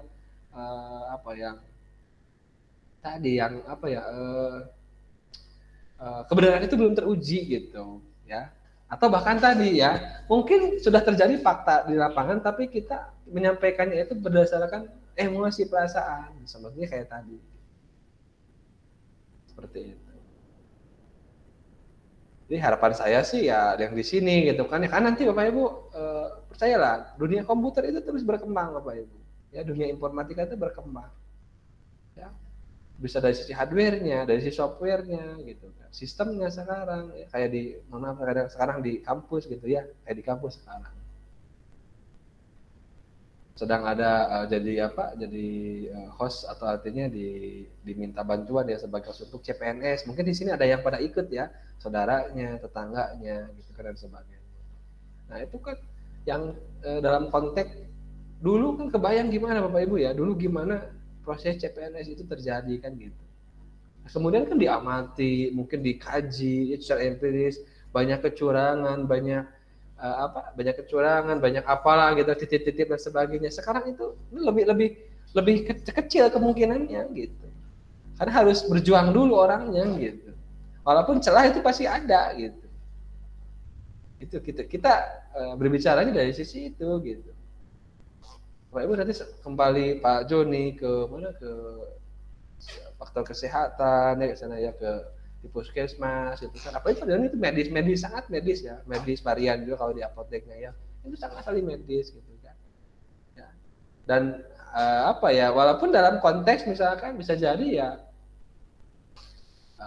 nanti ada aturan, ada apa-apa yang harus dipenuhi kan gitu misalkan ya gitu, ada aturan gitu kan. Sekarang kan banyak lah gitu kan, kayak istilahnya apa ya, memberikan edukasi ke masyarakat terkait misalkan vaksin sekarang ya, yang mulai secara sadar tidak sadar gitu kan gitu ya, mulai diinikan gitu, mau piknik dicek vaksin belum gitu ya, mau ke mall gitu ya, mungkin di kita belum terlalu ketat, tapi kalau kayak di Bandung di mana naik kereta api dicek dulu, naik ini serba dicek, naik ini, bahkan mungkin di beberapa wilayah kalau mau minta surat keterangan dari desa, dari kelurahan, itu harus sudah divaksin dulu gitu dan sebagainya. Nah, kaitannya apa gitu kan, kita misalkan bisa melihat dari sudut pandang IT-nya gitu. Kayak aplikasi itu peduli lindungi ya gitu ya. Lindungi. Nah, gitu. Kita bisa menyampaikan apa ke rekan-rekan, kan seringnya mohon maaf ya, orang sudah divaksin tiba-tiba nomor vaksinnya, bentuk kebanggaan mungkin ya, nomor vaksinnya ditampilkan dan sebagainya gitu kan ya, identitas pribadi, privasi data dan sebagainya, itu harus dibudidayakan betul-betul tertib gitu kan. Karena orang Indonesia itu kreatif Pak, betul, jujur diakui ya. Ada vaksin Pak, sekarang kan lagi rame Pak, bisnis apa Pak itu? Kartu vaksin Pak. Kartu vaksin yang bikin KTP Pak, seperti KTP. Dicetak kartu vaksin kayak seukuran KTP. Coba di mana ya kayak gitu Pak? Di luar negeri ada nggak, coba Pak lihat? Ada perasaan Pak? Ya. Nggak ada Pak. Di kita mah kreatif Indonesia mah gitu Pak. Iya betul, kreatif sebenarnya. Apa ya? Dari hal yang mungkin di negara lain itu nggak keinian gitu, nggak konteksnya nggak pikir gitu. Kan di orang lain kan teknologinya udah pakai teknologi gitu ya gitu. Di orang kan emang kan bisa pakai aplikasi yang ada di barcode-nya ya, di scan itu ya, teknologi betul kan Pak ya. Tinggal install aplikasi di Play Store, kalau mau kemana-mana ya lihat itunya gitu. Tapi kan mungkin saya mau HP-nya gitu, iya tuh Android, jadi caretak sih kartu ya segede gini gitu kan kartu. Nah itu Bapak Ibu ya. Jadi minimal Bapak Ibu sekarang sudah belajar mata kuliah ini nih, kalau ilmiah. Jadi ketika ada yang bukan mendebat lah, ngajak misalkan, Pak Joni percaya itu vaksin teh itu adalah konteks buat vaksin penyakit COVID itu tuh adalah buatan manusia, atau COVID ternyata emang faktor alam gitu kan ya, kayak tiba-tiba misalkan ada penyakit mutasi gen gini kemudian ya menyebar aja gitu, atau jangan-jangan teori konspirasi global misalkan gitu. Nah, coba Pak Joni kalau ditanya seperti itu jawabnya gimana Pak? Apanya Pak? Kalau ditanya vaksin COVID itu diada-adakan ya atau konspirasi atau emang benar-benar ada kan gitu. Ya. Ya kalau jawaban saya ya Pak, mungkin secara ilmiah aja ya yang dari ininya ada ya COVID, cuma kita tidak terlihat aja gitu Pak. Mungkin vaksin untuk solusi terakhir di kita itu untuk memutus rantai penyebaran. Oke, nah kan seperti itu Pak. Jadi mudah-mudahan Bapak Ibu sekarang begitu gitu. Jadi jangan dari bagian yang misalnya gini, karena kita ketidaksukaan ke pemerintah ada saya lihat seperti itu ya di masyarakat ya ini hasil apa ya? Sangat Mungkin banyak. lihat hasil penelitiannya misalkan siapa itu namanya? Saya dari survei dari apa gitu. Karena banyak yang nggak percaya itu karena apa? Karena ketidaksukaan dengan pemerintah gitu. Jadi dianggapnya itu proyek atau apa-apa. Walaupun bisa jadi ya saya katakan tadi ya, adanya vaksin tiba-tiba ada satu vaksin itu kan bisa kreatif. Nah, mungkin aja kan adanya pandemi ini dimanfaatkan oleh oknum. Tapi kan tidak berarti gara-gara oknum ini main-main dina bansos lah, dina vaksin, dina apapun berarti vaksinnya itu diada-adakan. Itu kan nggak apa ya? Jangan menyimpulkan yang seperti itu gitu kalau sudah belajar ini. Kita lihat aja orang WHO, World ya, HUD ya, organisasi, kemudian penelitian-penelitian. Kita kan udah tahu, cari jurnalnya Bapak Ibu, cari risetnya gitu. Betul nggak gitu? Ya. Jadi kita landasannya itu ilmiah gitu. Jangan karena kita tidak suka ke siapapun ya, misalkan nanti sekarang pemerintahnya yang ini ya. Nanti mungkin ke depannya beda lagi pemerintah, ya kan. Ternyata kita juga nggak sepaham gitu kan. Jadi ketika ada program-program apa, kontra aja terus. Gitu. Kita masih ini aja gitu, ya. Tuh. Vaksin gitu kan. Karena sebenarnya itu Pak sebenarnya gitu ya Pak ya. Sebenarnya kalau menurut saya itu konteksnya itu bukan kalau vaksin kan mencegah ya Pak ya. Vaksin kan mencegah. Karena kita apa? Sebenarnya kita tuh yang lama itu kan nyari obatnya Pak. Gitu.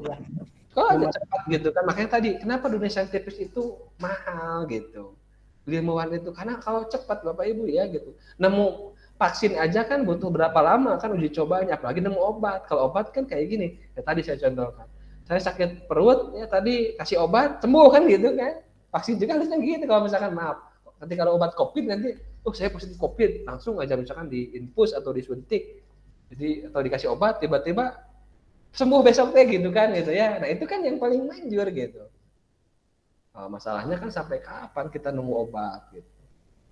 Ya kita pakai ilmiah lah gitu kan ininya. Jadi Bapak Ibu di sini apapun yang terkait hal ya yang sifatnya ini yang di sekeliling kita, apalagi yang berkaitan dengan IT ya,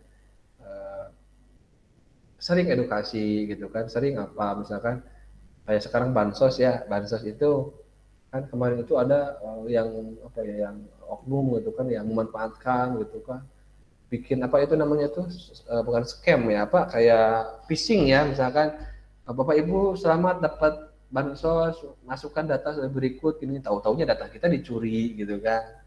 Nah ya kayak gitu gitulah yang edukasi ke masyarakat gitu ke siapapun itu jangan menyebarkan hoax, jangan hati-hati posting ini kan apa misalkan ada teman lagi iseng misalkan teman lagi iseng ini banyak kejadian Bapak Ibu ya misalkan ini berdasarkan pengalaman dan juga bisa terjadi gitu.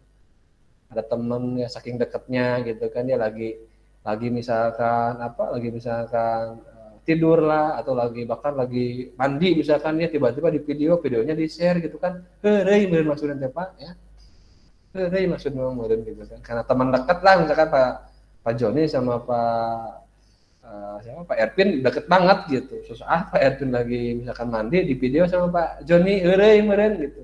Tapi tersebar Bapak Ibu. Wah, itu kan hati-hati gitu. Jadi sekarang dunia internet, dunia apapun itu sudah banyak ini dan sekarang kita sudah berbicara masalah kebenaran ilmiah, penulisan ilmiah dan nanti Bapak Ibu kita menulis gitu. Kita menulis sesuatu yang tadi masih objektif gitu. Faktual berdasarkan fakta. Tidak berlandaskan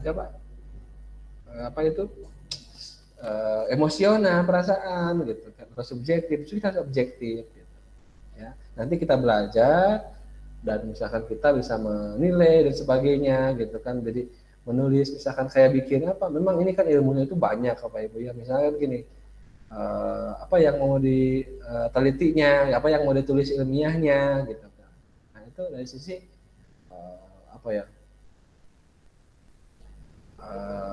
kayak kita tetap muka kuliah gitu kan ya, gitu, kuliah tetap muka, sekolah tetap muka. Nah sekarang dengan sekolah daring tentu apakah ada berbeda atau tidak gitu kan dari sisi penyampaian kayak gininya hasilnya gitu kan. Mungkin itu kalau dilakukan secara ilmiah bisa diteliti Pak gitu. Makanya kenapa daripada siswa nggak sekolah sama sekali kan gitu, makanya ada kuliah daring gitu kan. Kalau di siswa ya gitu.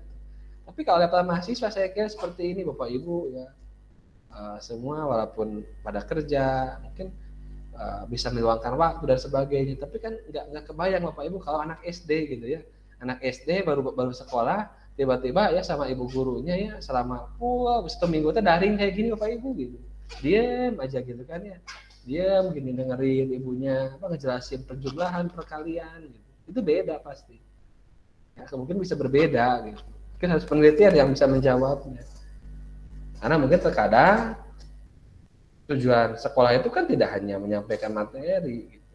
Entah mendidiknya, entah apanya.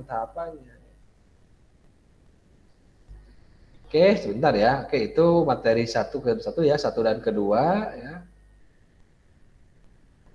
Dan tadi ada kata-kata tadi bahasa formal gitu. Jadi ketika menulis karya ilmiah itu dilakukan dengan bahasa formal. Nah, saya pun kita harus belajar ya menulis itu menggunakan, dan terkadang kita kebiasaan Pak, Bapak Ibu ya, menulis kata, kalimat, bahasa asing atau kata-kata yang tidak sesuai EYD lah ya, ejaan yang disempurnakan. Kalau sekarang apa namanya ya, ejaan yang ejaan bahasa Indonesia atau apa namanya? Kamus Besar KBBI ya? Enggak, iya, kalau kamusnya iya, tapi ejaannya itu dulu tuh EYD, sekarang itu diganti kalau nggak salah. Oh. EYD. Kalau saya masih taunya EYD, Pak. Coba nih, ketik EYD diganti menjadi apa?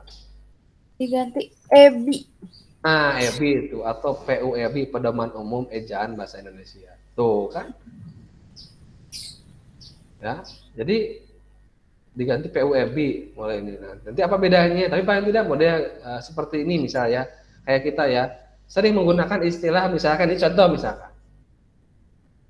Perbedaan jam dengan pukul misalkan, ya sering nanya misalkan, Nindi kita kuliah jam berapa ya misalkan, ya jam berapa bukan jam berapa sebenarnya ya. Karena jam itu menunjukkan, jam itu kalau objek itu alat kan gitu ya. Nah, kalau enggak, jam itu menunjukkan durasi gitu ya. Misalkan saya pergi ke Bandung, nah dengan durasi perjalanannya adalah 3,5 jam kan gitu kan. Jadi selama durasi itu berarti waktu gitu, selisih gitu. Berapa lama itu kamu sekolah misalkan? Oh hari ini cuma 4 jam, nah, berarti betul 4 jam. Tapi istilah misalkan deh, kita nanti masuk jam berapa? Misalkan, masuk jam berapa? Itu sudah kata Pak, masuk jam ini Pak, jam 8, jam 9 itu enggak tepat, tapi ke pukul ya gitu. Nah, tapi karena kita terbiasa seperti itu, sehingga tadi seolah benar gitu. Ya, kadang banyak hal lain, kadang penggunaan misalkan yang kalimat-kalimat kadang ya tercampur bahasa-bahasa chattingan biasa yang cenderung tidak formal gitu. Nah, kayak bahasa gitu juga kan nggak ada bahasa gitu ya Bu ya. Bahasa gitu misalkan oke lah kalau dalam bahasa seperti ini mah ini kan jadi ada kalimatnya non formal, ada yang sebagian non formal. Tapi kalau dalam bahasa ilmiah itu tidak ada tuh. Tidak dengan enggak gitu kan. Enggak bisa tuh. Enggak bisa, itu tidak bisa gitu. Nah, harus yang baku kata-katanya, itu yang harus sulit di kitanya belajar. Menggunakan bahasa yang baku. Istilah-istilah kan banyak juga yang sudah diserap, misalkan dulu kita pakai istilah download. Silahkan download videonya. Nah, download itu kan sudah jadi apa? Diunduh ya. Atau silahkan upload ya tugasnya, upload tugas, bukan upload tapi udah unggah namanya. Terus kita kuliahnya online juga, online itu kan bahasa asing ya, online offline gitu. Online jadi daring, singkatan tadi dalam jaringan kayak gitu. offline itu luring di luar jaringan. Nah itu apa ya? Nanti Bapak Ibu kalau nulis karya ilmiah seperti itu gitu, ngeceknya itu misalkan. Saat pandemi banyak siswa kuliah offline. Nah itu offline itu di sana kurang tepat. Boleh mungkin kalau ditulis miring, tapi ada kata yang lebih benar gitu, yaitu adalah apa? Kuliah misalkan luring. Luring. Nah, jadi ini karena ada di poin itu ya, di poin tadi. Jadi menggunakan bahasa gitu, bahasa yang sesuai ejaannya, kemudian sesuai kamusnya, penulisan kayak apa? Efektif dengan efektif, misalkan gitu ya. Atau apalagi misalkan apa ya? Banyak ya yang kita kadang apa ya, misalkan kata-kata yang apa yang salah satu huruf juga kan antara yang mana yang baku dan yang tidak gitu kan. Nah, harus belajar ke sana mau nggak mau ya. Jadi bahasa Indonesia di ini lagi gitu kan. Cara membuat kalimat gitu kan, cara tadi supaya tidak boleh bertele-tele kalimatnya tadi kan harus tepat gitu. Jadi harus fokus kalimat itu. Jadi tidak panjang lebar kemana, saya satu kalimat ya panjang langsung aja tuh the point. Ya, jadi lebih bagaimana secara metode kita kaidah ilmiah, secara kaidah aturan penulisan pun lebih ilmiah. Gitu. Nanti makanya nanti ada nih sedang saya contohkan. Saya bisa ini nih pedoman apa nih? PUEB nih ada tahun berapa nih? 2016 sih, nggak tahu yang sekarang. Ya kan?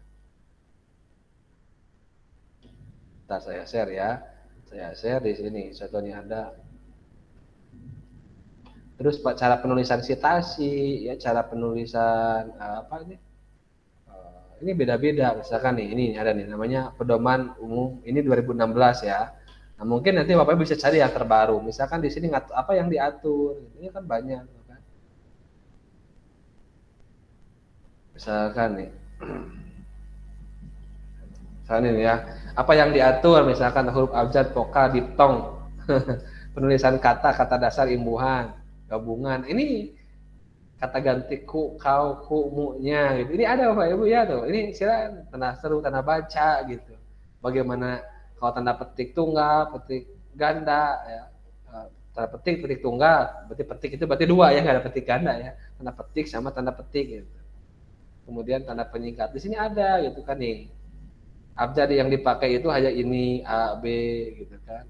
Pengucapannya ini B, C, D, F gitu kan, G, H, I. Jadi ngucapin ini juga menurut PUEB itu ada gitu ya.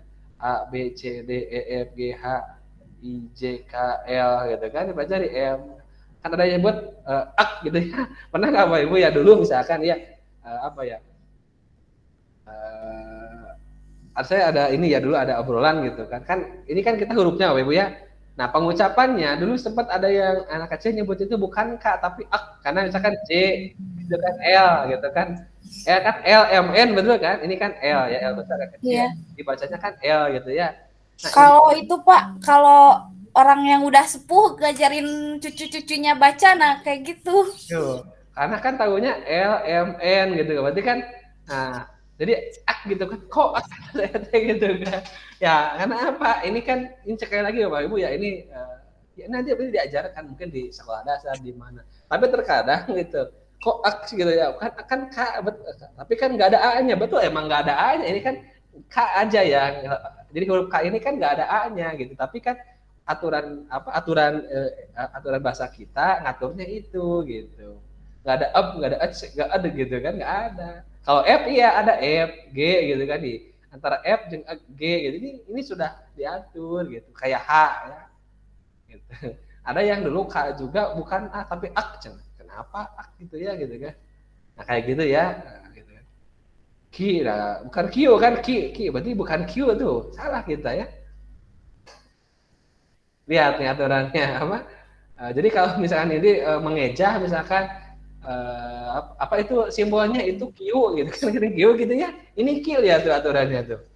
Iya, biasanya Q. Apa?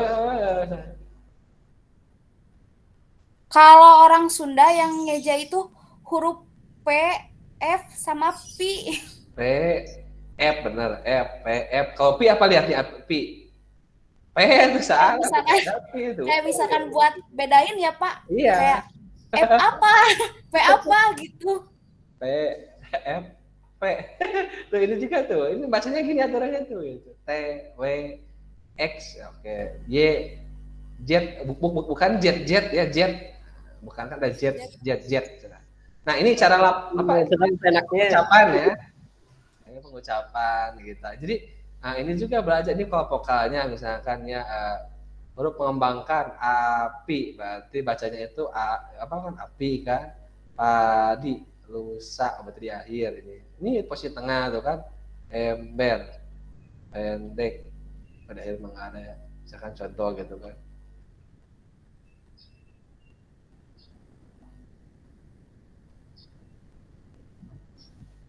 apa ini oh ini banyak lah ya ini jadi nanti ini pernah ada ini silakan ya diptong oh diptong itu yang AI diptong autodidak tahu harimau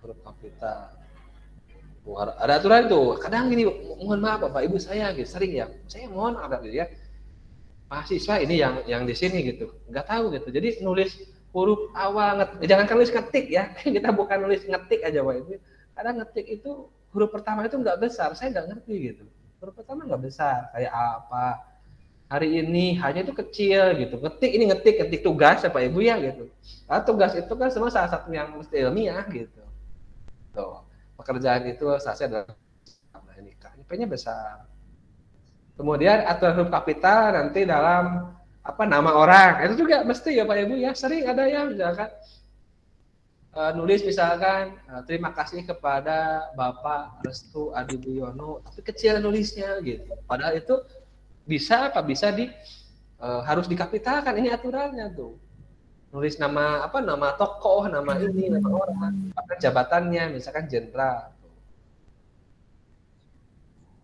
nah tapi ada catatan di sini perhatikan misalkan huruf kapital tidak dipakai sebagai huruf pertama nama orang yang merupakan nama jenis atau satuan misalkan Mujair Mujair itu kan nama orang ya Diesel Ampere ini kan nama orang ya itu nama ahli kan Pol Diesel gitu kan.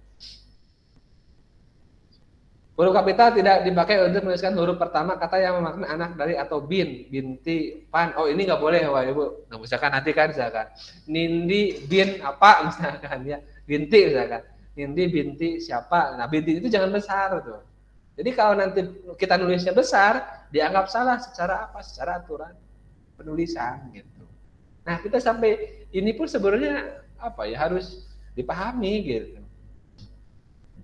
ini tuh kan kalau ada kalimat ini misalkan adik bertanya kapan kita pulang nah kayaknya besar berhati-hatilah nah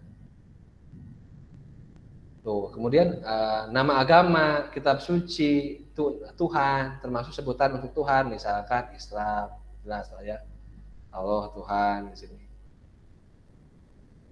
ya Tuhan ya T-nya itu harus apa besar bimbinglah hambamu nah mu di sini itu kan merujuk kata ganti ya jadi besar yang engkau harus besar gitu jadi ya Nindi di sekolah nih ya Nindi ya nah mulai Nindi ajarkan Nindi ya kalau anak-anak ini mah ada dasar dulu lah gitu kan walaupun mungkin kita bukan belajar bahasa Indonesia aja tapi paling tidak ajarkan aturannya patokannya ini aja dan sekarang aduh betul Bapak Ibu mahasiswa sekarang karena gini jangankan mikirin penulisannya Bapak Ibu mikirin isinya aja mungkin udah lihat apalagi penulisannya gitu padahal ini dia kalau huruf kapital unsur jabatan ini nanti ini banyak ya nama negara harus nama bulan juga besar tuh bulan Agustus besar hari lebaran konvensi atau kejadian ini hari kapital apalagi ya nanti kita lihat ini huruf kapital berapa lama ini nah untuk gelar ya lihat Ibu nih gelar nih ya nah, kadang kita gelar S itu pakai titik ternyata Ibu ya Kan kita ketik SH gitu ya, Ibu ya. Kan bisa SH Ibu ya. Nggak pakai titik gitu. SPD lihat SPD, ada SPD nggak di sini? Oh nggak ada ya. Ini nanti lihat tuh SS, MA.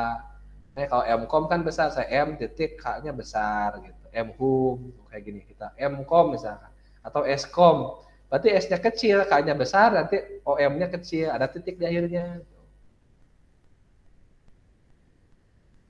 Ya, Bapak ya, nanti ada banyak nih aturannya. Huruf miring. Nah, bagaimana kalau miring? Miring itu adalah judul buku atau surat kabar, misalkan membaca buku salah asuhan. Oh, ini surat kabar. Misalkan di sini daftar pustaka. Oke.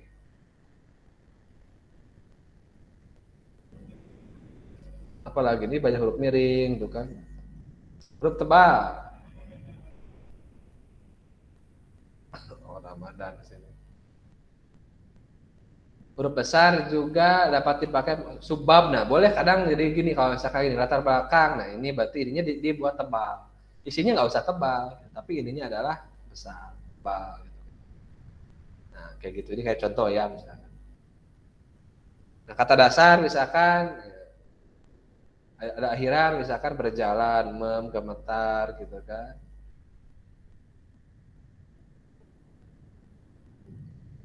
Nah, ya, misalnya Adi Busana, apa di sini apa nih? Ini banyak ya. Untuk ulang anak-anak, buku-buku ya, jangan apa Bapak Ibu ya, jangan anak-anak, anak dua Bapak Ibu ya. Kita pernah chatting Bapak Ibu ya misalkan ya. Bapak Ibu jangan lupa ya tugas-tugasnya. Nah, saya kan ngetik sering ya. Tugas-tugasnya itu pakai apa? Pakai dua ya, tugas dua gitu kan. Yang jadi YG ya Pak. Nah, yang jadi YG itu jelas. Jadi kalau balik bahasa WhatsApp nggak apa-apa, itu kan bahasa populer lah. Tapi kalau bahasa apa? Oh, bahkan ini tuh pakai strip Bapak Ibu tuh, pakai strip ya. Jangan lupa tanah sayur mayur itu bukan sayur spasi mayur. Ya, tuh, serba spasi jangan kan sering ya, serba serbi gitu kan. Harusnya pakai apa? Pakai strip kupu-kupu juga tuh ternyata tuh. Terus menerus ini pakai strip ternyata tuh. Kita kan kadang jarang ya. Terus spasi menerus gitu kan. Karena ini harusnya tuh bentuk ditulis tanda hubung di antara unsur tuh. Ini jujur saya gitu ya. Berarti harus lebih ini gitu kan. Bapak Ibu, ya betul apalagi yang disingkat yang YG tugas-tugas jangan lupa dikumpul misalkan nggak ada dikumpulkan gitu. Silakan ya. Nah, surat kabar. Oh iya, kalau surat kabar ya dipisah. Tapi ketika diulang surat kabar gitu. Jadi surat-suratnya diinikan gitu. Rak buku, kereta api cepat, nih kereta. Oh itu pakai tanda strip Bapak Ibu dong. Jadi jamak Pak ya? Ya? Jadi jamak gitu. Tuh kadang ini, misalkan gini.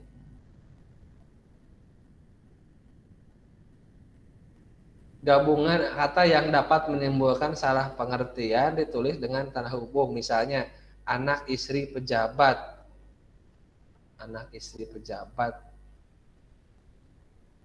Ini maknanya ini sama beda Bu? Ini beda nggak? Ini bedanya apa nih? Beda. Kalau misalkan anak istri pejabat yang itu yang pertama anak sama istri pejabat. Nah, kalau yang kedua itu yang sampingnya anaknya istri pejabat gitu. Kayaknya gitu sih Pak. Benar. Iya kata. Anak istri pejabat, berarti ini ada pejabat. Misalkan saya ya, Teguh ya. Misalkan Teguh itu pejabat. Jadi anak istri Teguh gitu kan. Iya. Berarti anak saya dengan istri saya gitu ya. Iya.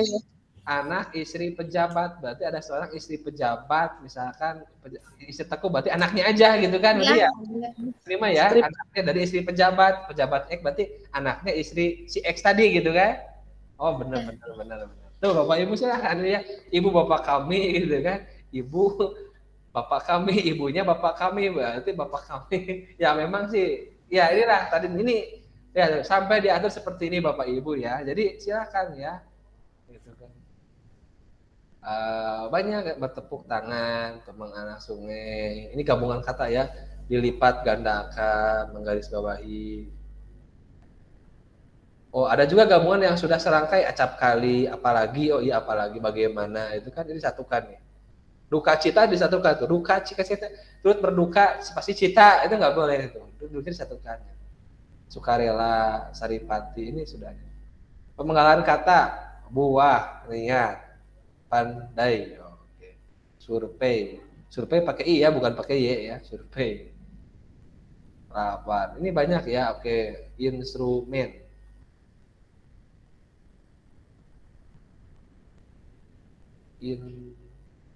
Bukan ins ya, bukan ins ya, instrumen, instru berarti bukan instru ya, ins dengan instru. Nah ini beda ininya nanti tuh. Ini diatur Bapak Ibu di berapa halaman tuh, nanti 92 ini biografi gitu kan. Oke. Jadi aturan apa kata depan ya, di kata depan itu kan beda ya, ada antara misalkan di mana, ada partikel lah kah, bacalah, ini kan berarti tanda tanya atau suruhan gitu kan ya, partikel disebutnya. Akronim, nah, misalkan AHA Nasution tadi MUM tadi ya, oke. Tak eskom nih kita gini ya Ibu kelar itu. Oh komunikasi ya, salah, komunikasi itu harusnya tuh SIKOM, ilmu komunikasi, kita itu eskom tuh. Oke nggak apa-apa, mungkin ada ya eskom itu, kita nanti cari ya gitu. NKRI, oh itu besar ya. OHP, PT, pesawat terbatas, MAN, itu besar ya. Singkatan misalkan dan lain-lain, DLL, titik, oke. Oh pakai titik ya, YBS, YTH, oke. AN atas nama, nah ini atas nama kan dulu kan ada yang suka pakai garis ya Ibu ya, atas nama. Iya, gitu. Pak. Nah ini sekarang pakai A titik. Titik gitu. Sampai dengan sama tuh S titik D. Lambang kimia tuh diatur ya Ibu tuh, bukrum, sentimeter, jadi jangan besar, kVA, kilovolt, ampere, liter, kilogram. Itu juga huruf kecil ya. BIP, akronim, Bulog, Bappenas, IPTEK, Puskesmas, kecil puskesmas ya, kok kecil ya? Angka, nah angka ini ya, Romawi yang lazim ya.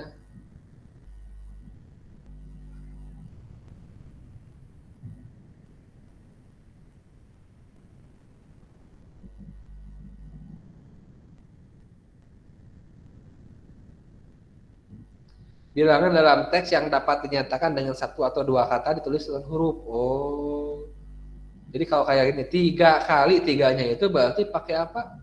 Ditulis pakai huruf ya. Karena cuman apa, satu atau dua kata, ini kan satu kata. Nah 1 juta ini Bapak Ibu, 1 juta ditulis karena dua kata ya, dua kata. Tapi kecuali jika dipakai dengan jumlah perincian misalkan di antara 72 tidak ditulis ya, tidak tulis 72 gitu, tidak. Tapi 72 pakai angka. Hadir sekian. Atau gini ya, bus. Tapi kalau cuma sekali itu cuma 3 tuh, 3 kali, nggak pakai angka 3 gitu ya ternyata. 50 siswa. Jadi nggak pakai apa? Bilang berapa kalimat itu huruf. Jadi jangan apa? Ini misalkan diganti, ini bandingan ya misalkan ya. Oh, saya tulis ya, saya tulis. Ya. Oke, bentar. Misalkan gini. Kan nanti ini kan hasilnya jadi gini ya. Yang satu mah gini nih. Yang satu kan gini ya. Nah, ini bandingkan dengan ini kalimat 1, ini kalimat 2, 50 langsung 50 itu ditulis dengan apa? Gini gitu kan ya. Kalau di kita kan memaknainya sama aja Bapak Ibu ya. 50 siswa teladan mendapat beasiswa dari daerah. Tapi kan ini apakah aturannya seperti ini atau ditulis angkanya?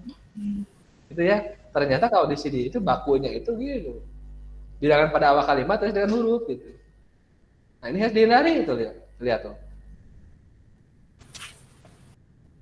Ya. Ini harus dihindari gitu. Dihindari gitu. Nggak tahu berarti kalau dihindari berarti sebenarnya itu boleh, cuma harus dihindari gitu. Nah, baru dikasih solusi benar apabila tidak dimungkinkan lah ya, misalkan maka diubah. Panitia mengundang 220 orang. Jadi kalimatnya panitia, jadi bukan 250 orang misalnya nih. Kan beda gini ya nih, maknanya ya ini.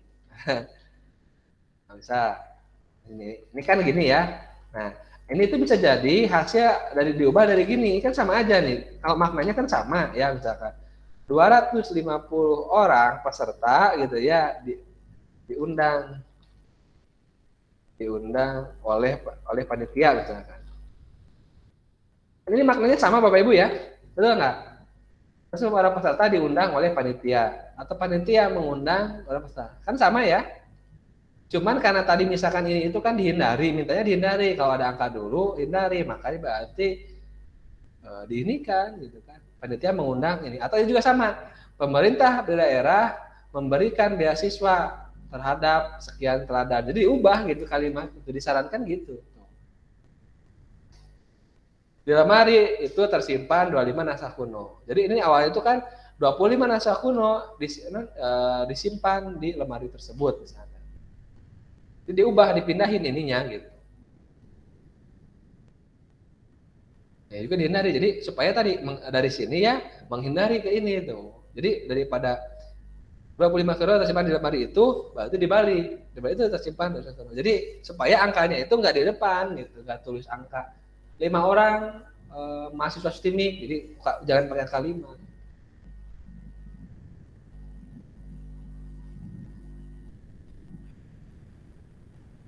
Enggak, itu nanti ya. Ini banyak Bapak Ibu ya. Ini sekali lagi ini banyak tuh yang mungkin kita tanda baca gitu ya nih. Tanda koma.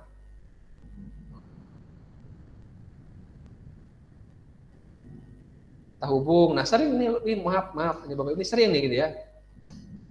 Perkembangan teknologi informasi sangat pesat, tetapi belum dirasakan merata oleh semua orang. Nah, kadang Bapak Ibu mahasiswa itu nggak lupa pakai ini, pakai kata koma gitu. Terus kadang apalagi yang fatal itu gini, yang fatal itu kalaupun pakai koma, kalaupun pakai koma tapi nggak pakai spasi gitu. Jadi setelah koma itu, ini kan harus ada spasi ya Bapak Ibu ya. Jadi nggak ada spasinya gitu setelah koma itu. Ini sering ya, saya nemukan ya kalau ini.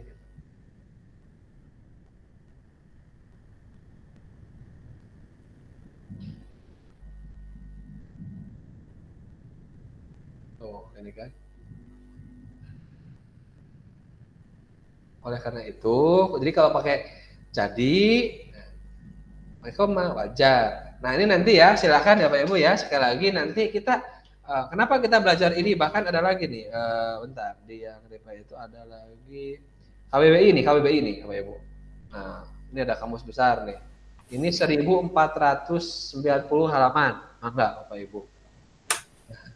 Ini kamus misalkan ya, nyari kata yang bakunya apa misalkan tuh titik koma juga ada sih ya tuh. Udah mana misalkan kayak maaf saya cari dulu ya tadi. Efektif ada nggak sih? Ada tuh apa efektif apa efek pakai F. Ada ya kata. Nah efektif pakai ini berarti efektif.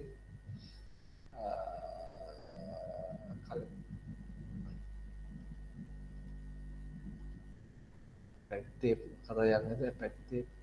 Nah efektif ini tuh efektif ya, efektivitas, tapi efektivitas pakai V ya. lihat tuh ini kan efektif ya, ini kan efektif ya, tapi efektivitas itu pakai apa, pakai V. Kalau ini bisa nggak kalau misalkan efektivitas tapi ininya pakai F gitu, nggak pakai V gitu, ada tuh. Jadi jangan salah ya Bu ya, kalau ini adalah efektif ya.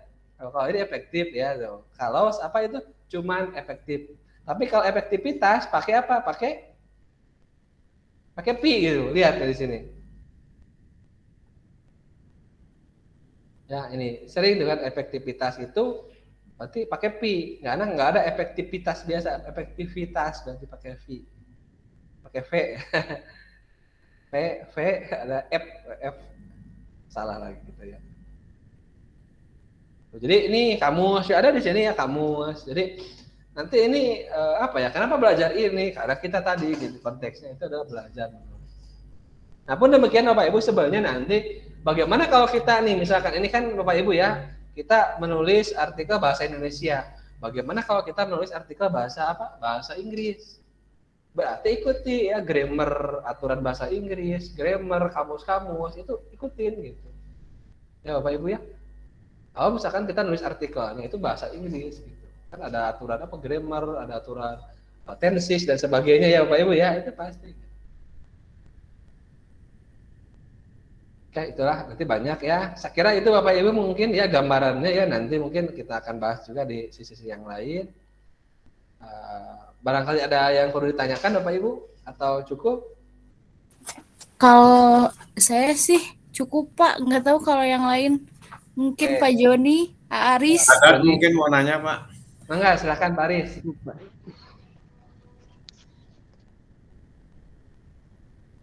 Adat mungkin Pak mau tanya Pak. Oh, ada, mangga.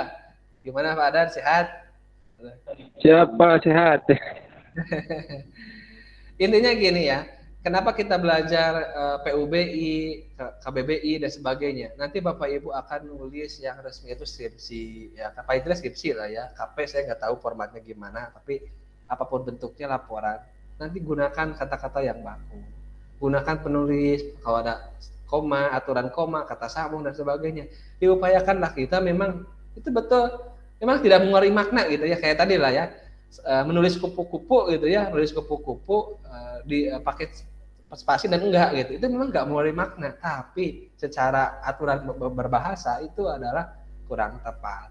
Nah kita kurangin gitu, karena kan bahasa itu kan mengatur Bapak Ibu ya, bahasa itu mengatur, dibuat itu untuk mengatur supaya apa, sesuai kaidah. Itu sih paling dari saya ya Bapak Ibu ya. Pak Rian ada, Pak Ai, Pak Ervin, atau Teh Reka barangkali. Tinggal baca lagi Pak mungkin. Oke, nanti ya dibaca lagi, mangga silakan. Ya, nanti dibaca lagi, Pak. Oke, siap.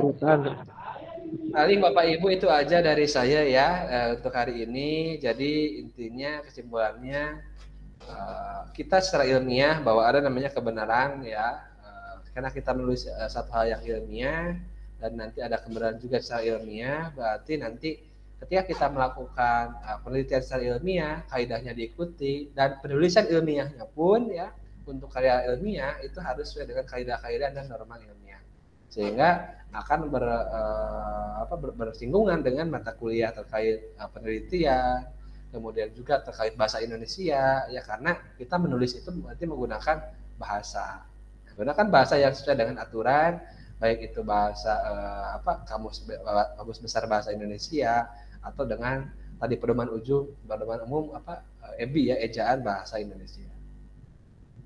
Baik, itu mungkin paling Bapak Ibu untuk hari ini. Sampai ketemu di minggu selanjutnya. Sekian dari saya akhiri. Assalamualaikum warahmatullahi wabarakatuh. Waalaikumsalam warahmatullahi wabarakatuh.